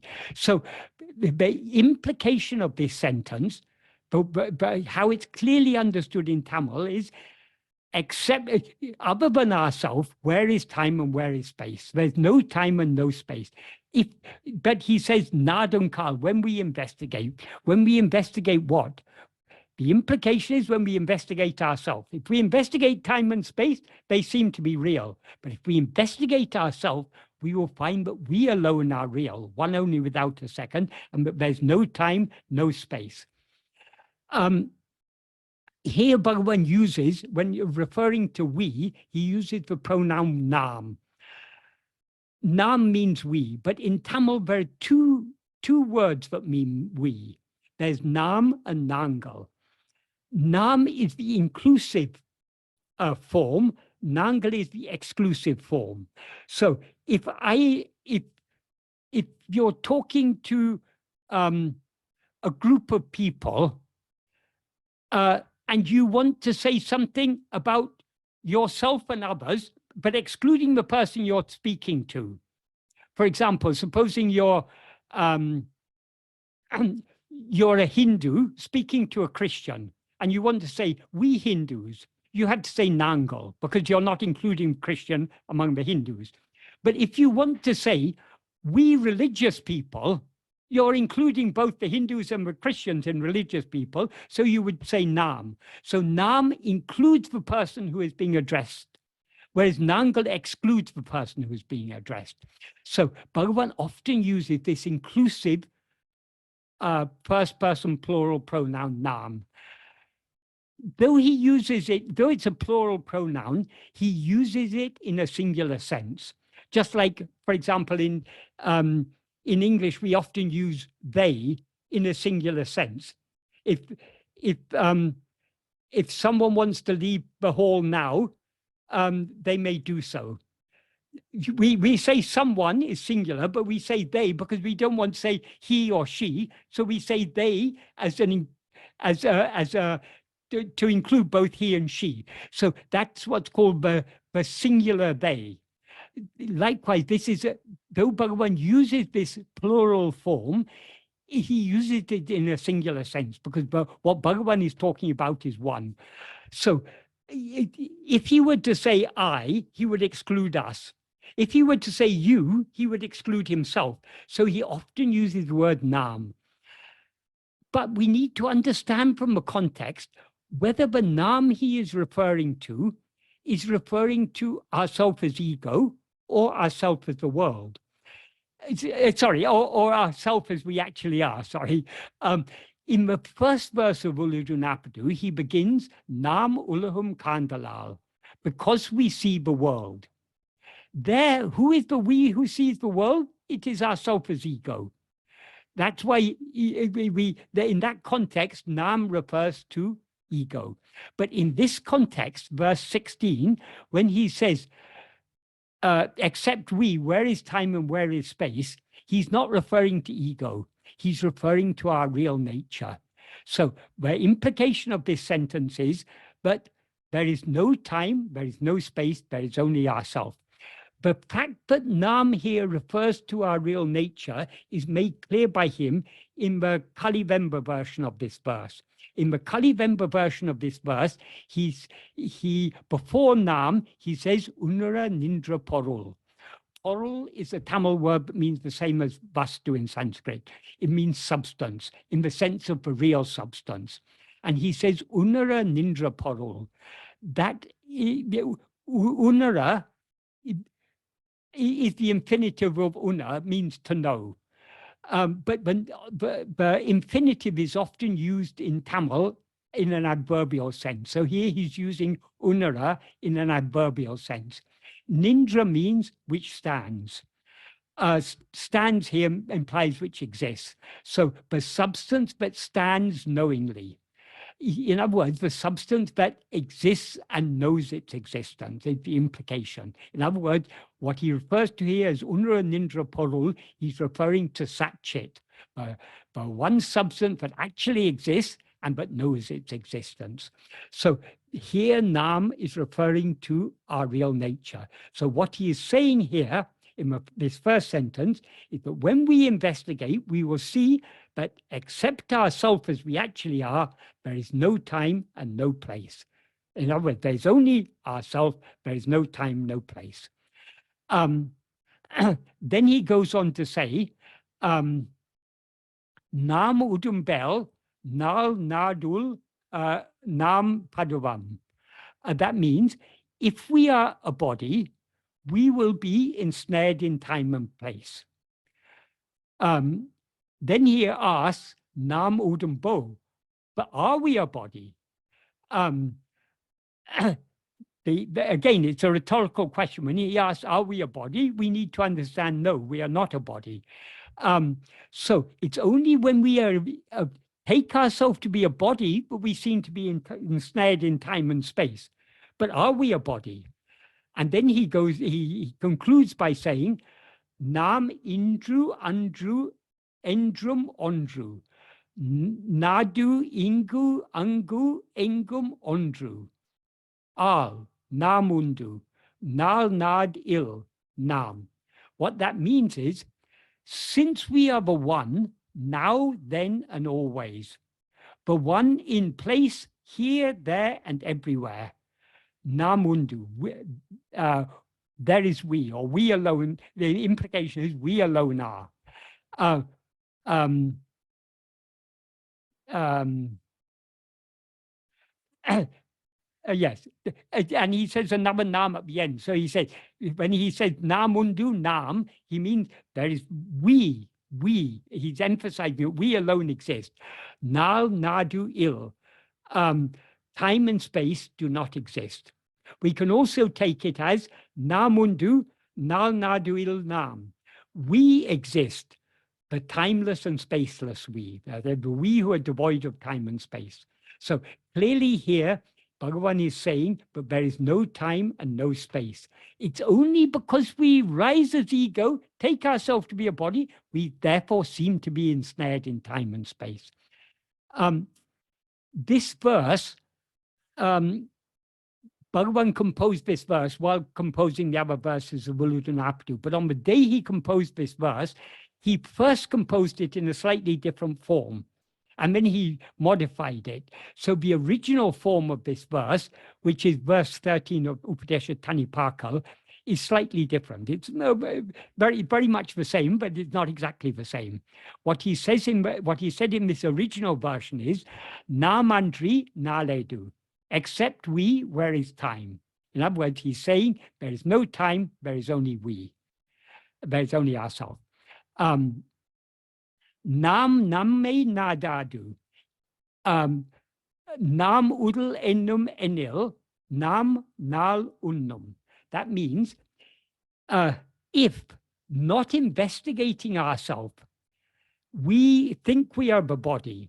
So if we not investigating ourselves think we are the body, that implies we think we're the body because we haven't investigated ourselves. He doesn't directly say that, but that's the implication. Because of not investigating ourselves, we think we are the body. But what's actually said there is, if we, not investigating ourselves, think we are the body, namme nal unnum, time will swallow us. Namudumbo, are we the body? Nadu, nam indru, sendru, varunal, endrum ondru. In the present, past, and future times, we are always one.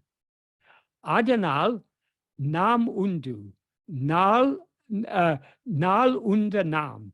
Therefore, there is we who have swallowed time. So this is very beautiful. What Bhagavan implies here, if we think we have a body because we haven't investigated ourselves, time will swallow us.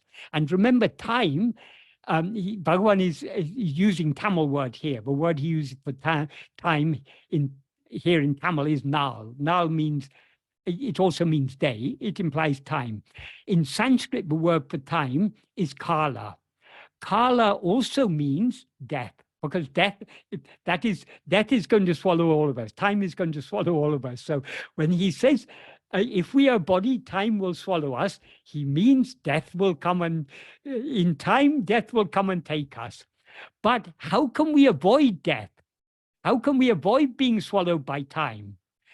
If we investigate ourselves and see what we actually are, we will see that we are always one, past, present, and future, and that what actually exists is only we who have swallowed time.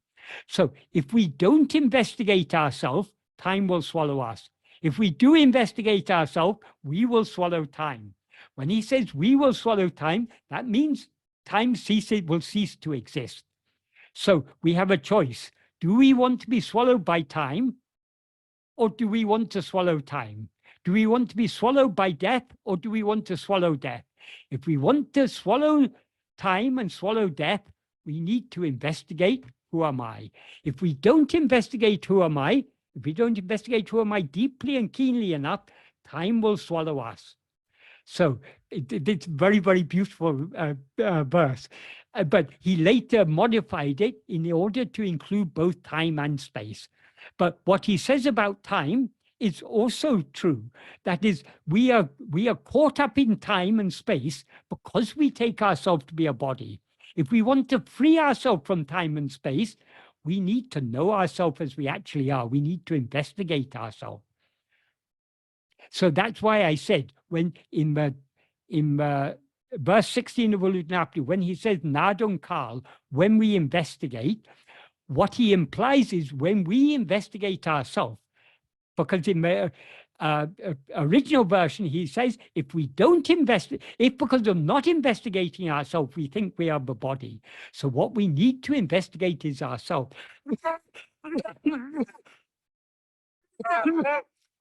If we investigate ourselves, we will see that we are eternal, pure, infinite being, and that there's no such thing as time and space. So how do time and space come into existence? Time and space exist only for ourselves as ego. That is only when we rise as ego, but we identify ourselves as a body and are thereby caught up in time and space. In waking and dream, we experience time and place. In sleep, we experience neither time nor place because we as ego are not present in sleep. That ego is absent in sleep. What exists in sleep is only ourself, one only without a second, as emphasized in that Brihadaranyaka Upanishad. But in sleep, there's no other thing. That is the core of Bhagavan's teachings. In sleep, there is neither body nor world, nor time nor space. There is only we. So, if we want to experience sleep eternally, not just go in and out of sleep. If we want to experience sleep eternally, we need to investigate ourselves and know ourselves as we actually are here and now. And then we will experience the eternal sleep that is known as Turiya. I hope that is an adequate answer to that question. I wrote a whole chapter in Happiness and the Art of Being about this. I can't remember what I wrote in the chapter, but it all boils down to, Bhagavan has said everything in these, in this verse, in the two versions of this one verse. Time and space, they are just a mental fabrication. It's only when we rise as ego, time and space seem to exist. In sleep, there is no time. It's only waking up, we say, oh, I slept for half an hour, I slept for 8 hours or whatever. But it's only in relation to the time as we experience it in waking and dream, but sleep seems to have a duration. But in sleep itself, there is no time and no space, because there's no ego and therefore no identification with the body.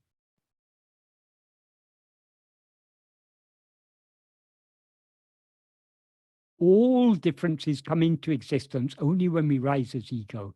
As Bhagavan says in verse 26 of Uludunapadu, if ego comes into existence, everything comes into existence. That everything includes time and space. If ego doesn't exist, everything doesn't exist, including time and space. Ego itself is everything, including time and space. That is what ego sees as time and space and as all other things is only itself. If it sees itself as it actually is, then time and space and everything in time and space, or all second things, all other things, disappear. And what then remains is what alone always exists, one only without a second. So this question and that first question actually tied together very nicely. So it's fortuitous that this question was asked today. The next question is actually related. As sleep is beneficial to the body, mind, is it possible that the waking state allows self to experience the appearance of limitation? Why? Our real nature never experiences limitation. What experiences limitations is only ego. Bhagavan makes this clear in verse 4 of Uludunapadu. What he says in verse 4 of Uludunapadu is Uruvam Tanayin Uluhu Paramatran. If oneself is a form, the world and God will be likewise. All forms are limited. So we experience limitation only when we rise as ego and take ourselves to be a form. So it's only for ego but form seems to exist. If oneself is not a form, who can see their forms and how? So it's only for the the form limited awareness called ego, but forms seem to exist. Then he says, Kanalal Kakshi Ondo. Superficially, Kanalal Kakshi Ondo means, is there something seen without an eye? But that is not the meaning Bhagavan. Bhagavan meant it in a much deeper sense than that. What Bhagavan, as Bhagavan explained, what he meant by this is, can the nature of what is seen be otherwise than the nature of the eye? So can what is seen be otherwise than the eye? Meaning, can it be of a different nature? So if the eye that sees, namely, is a form, in other words, if the eye that sees is ego, since it takes itself to be a form, it will see only forms.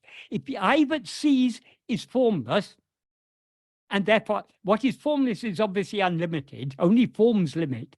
So whatever is a form is limited. Whatever is formless is unlimited. So if the eye is unlimited, it can't see limited things. It can see only what is unlimited. What is unlimited is itself. So the real eye, the unlimited eye, sees nothing other than itself. Then he ends by saying, kan adutan antamilakan. That means the eye is oneself, the infinite eye. So what we actually are is not this here I, when he uses the word I, E-Y-E, he's using it as a metaphor for awareness. So when he says, can the seen be otherwise than the eye, he means, can the seen be otherwise than the awareness that knows it? Can what is known be otherwise, be of a different nature to the awareness that knows it? So when the awareness limits itself as a form, that is when awareness limits itself as a form, then that awareness is called ego, which is not the pure awareness. It's an adjunct conflated awareness. That awareness knows only form. But the pure awareness that we actually are, the infinite awareness, when he says infinite I, he means infinite awareness. And that infinite awareness, because it's infinite, it's formless, it can know only formlessness. So the question is, does self need waking to see itself as the self, as it's called? I think means what we actually are. What we actually are is pure awareness, which never knows forms. What knows forms is only ourself as ego. Regarding the need for sleep, yes, that is in that, I think, verse 19 of that chapter 4, section 3, if I remember correctly, but I was reading, but yes, chapter 4, section 3, I think verse 19, the analogy is given there. This in Brihadaranyaka Upanishad, the analogy is given there of a bird flying in the sky.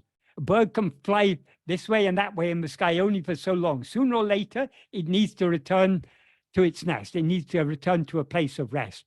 Bhagavan also uses the same analogy in the, or a very similar analogy in the final verse of Aranachashtakam. So as ego, we fly around between waking and dream. But we can't continue being in waking and dream indefinitely. Sooner or later, we get tired. We have to return. So sleep is the state, but ego, by subsiding in sleep, ego, so to speak, its batteries are recharged. Though ego itself doesn't exist in sleep, when it rises refreshed with all fresh vigor. And to dance around again, to bounce about between waking and dream until it again becomes tired and again has to subside back in sleep. One very interesting thing about sleep, this body and mind seem to be very much like machines. This body seems to be like a an engine, it needs fuel, it needs food and so on, it needs air, and it's like an internal combustion engine. And the mind is like a computer system. But no, uh, uh, uh, an internal combustion engine requires petrol. So long as it's got petrol, it can carry on running.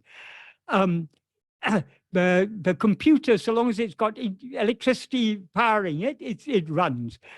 But you can't recharge a computer simply by switching it off. You can't recharge a car simply by switching it off. It has to be, more power has to be put in it. But this body and mind, how are they rejuvenated from sleep?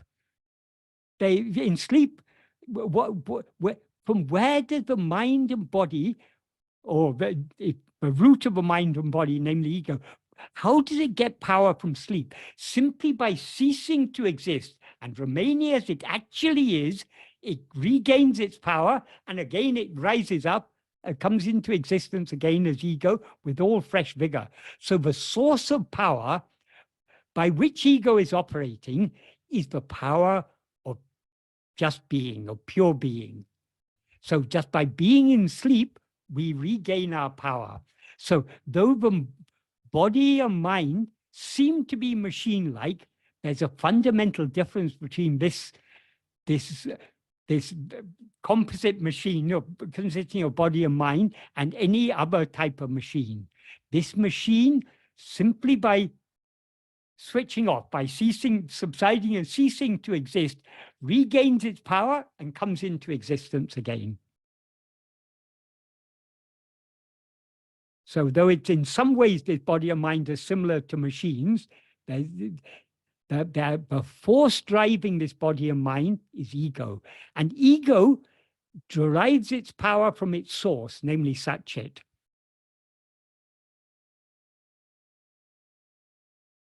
In which it's always in contact, but still it needs to sometimes subside and just be at that Sat-Chit in order to regain its power to continue dancing around, causing all sorts of mischief.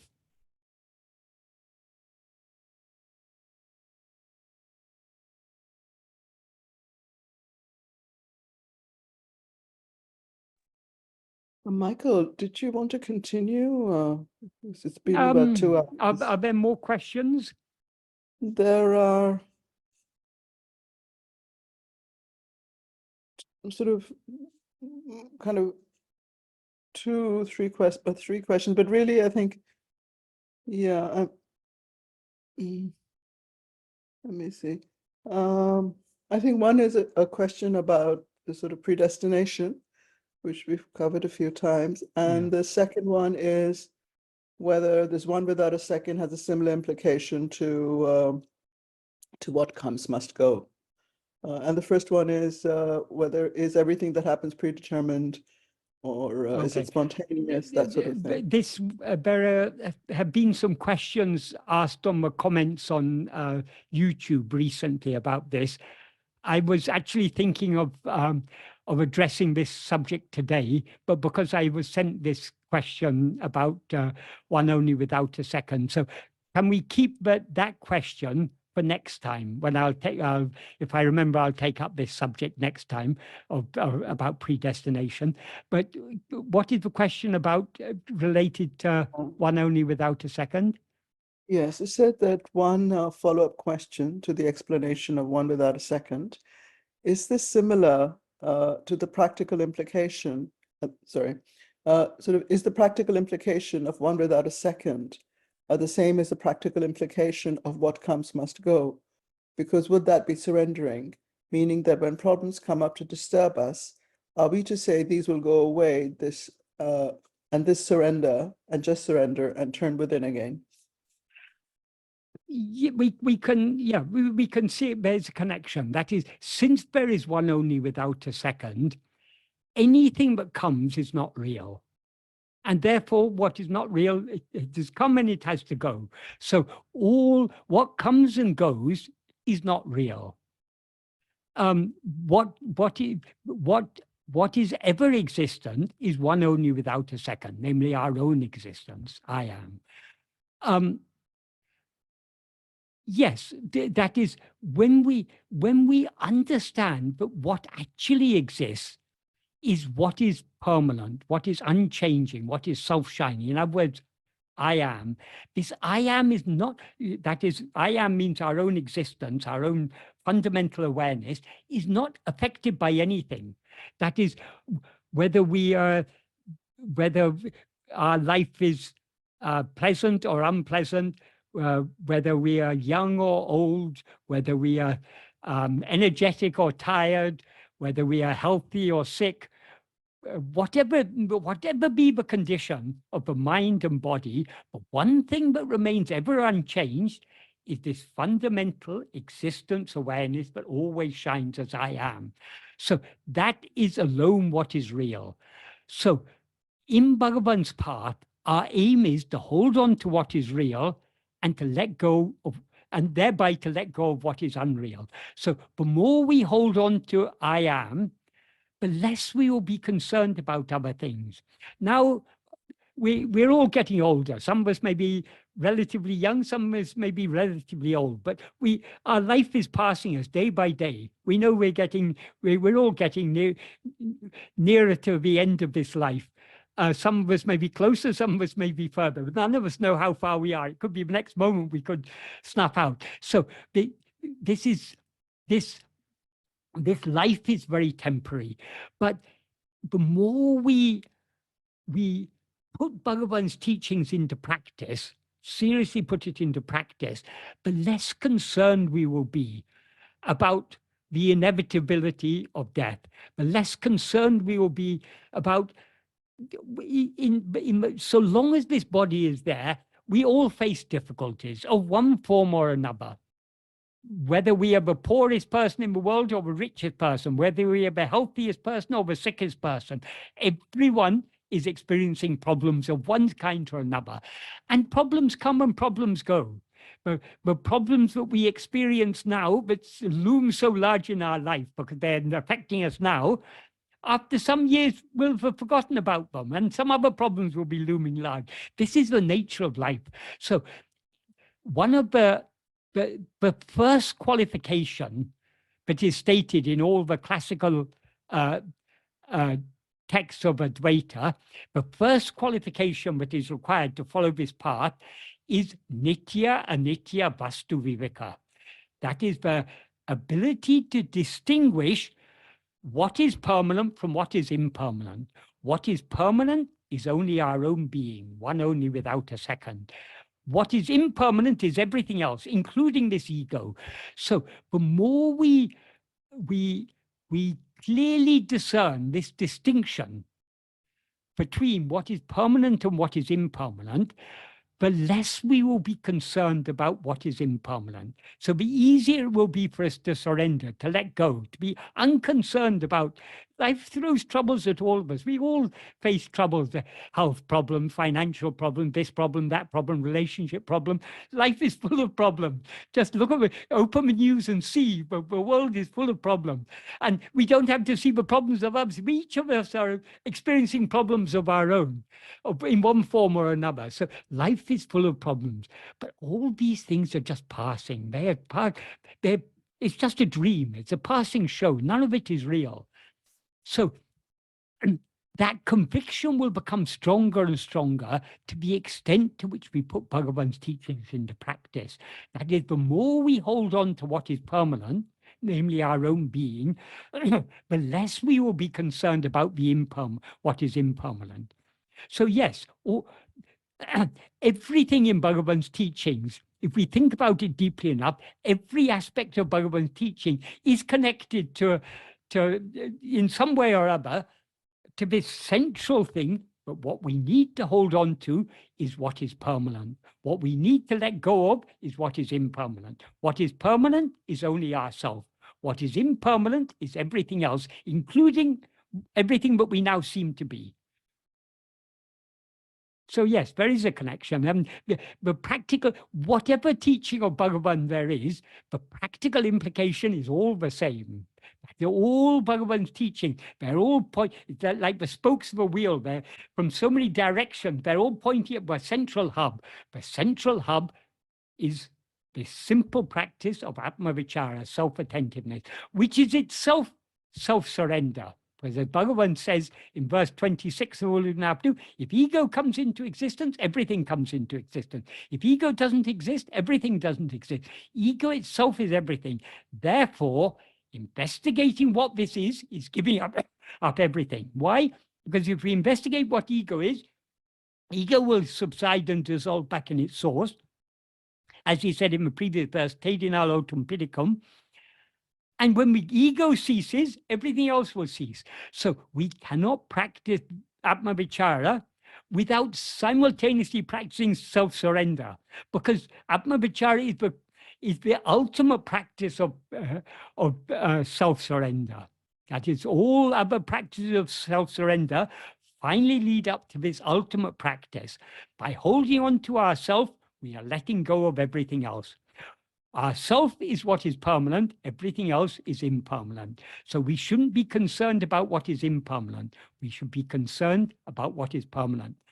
That is why it is stressed. The first qualification to follow this path, we should be able to discern, distinguish about what is permanent from what is impermanent. In other words, we should be able to distinguish ourselves from everything else, including everything that we now seem to be. Of course, none of us start off with perfect viveka, but at least we should have some rudimentary form of viveka to distinguish ourselves from everything else. Once we've distinguished ourselves from everything else, then naturally vairagya will follow, which that's a second qualification, because we have desire for other things only so long as we take ourselves to be this body, this person, and then as this person we need so many things. We need food, we need clothing, we need shelter, we need friends, we need this, we need that, we need hundreds of dollars, thousands of dollars, billions of dollars, more. Whatever we have, we need more and more and more. That's the nature of this ego. But the more we cling to our being, the more we let go of everything, more we realize we don't need anything. So, and then this vairagya leads to the next 6 qualifications. I can't remember what they are. And then finally, the final qualification is mumukshutva. Mumukshutva means the sincere love for moksha, the sincere love to let go of everything and to be free of everything. That is the ultimate thing. None of us really have that love yet sufficiently. That's why we still seem to be in bondage, because we don't have sufficient love for moksha. Bhagavan once said, everyone who comes here say they have come only for moksha. But if I show a small sample of moksha, all the crows will fly away and I'll be sitting here alone.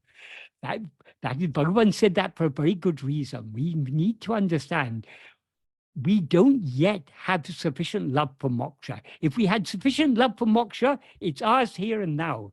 At any time we can turn within and merge back into our source, letting go of everything else. Because moksha means being free, letting go. We have to let go in order to be free. Nothing is binding. We seem to be bound, but nothing is actually binding us. This body and mind are not holding on to us. We are holding on to them. So the bondage is ego binds itself by its attachment. That's why Bhagavan says, Uru patri undam, coming, grasping form, it comes into existence. But the verb, Tamil verb patru means to hold, to grasp, to cling. Patru is also a noun, but means attachment. So attachment, and what attaches is by binding. So as Bhagavan says in verse 24 of Ulunabdu, ego itself is bondage. So we need to be ready to let go of everything if we want moksha. If we are not yet ready to let go of everything and to turn within and merge back into a source, we don't yet have sufficient love for moksha. That's what Bhagavan was pointing out there. So the ultimate thing, first we need to distinguish what is real from what is unreal. Then we need to get to lose desire for what is unreal, what is impermanent. then ultimately we need to have so much love for what is permanent, but we're ready to let go of everything else. So all these things are connected. But whichever way we look at Bhagavan's teachings, it all comes back to this central hub of self-investigation. The whole problem we face now, as Bhagavan said, even when people ask, Bhagavan, why did ego come into existence? Bhagavan said, we can't say why ego didn't come into existence, but why it exists now is because of avichara, because of non-investigation. If we investigate it, we'll find there's no such thing at all. It will take flight, autem piticum. So it's all connected. If we understand Bhagavan's teachings correctly, from whatever angle we approach it, it all connects back with this central hub of self-investigation. That's what it's all about. Because this alone is the solution to all our problems. Ego, we seem to be ego because of avichara. By vichara, we will see ourselves as we actually are, and all problems will be solved. Om Namo Bhagavate Sri Arunachala Ramanaya.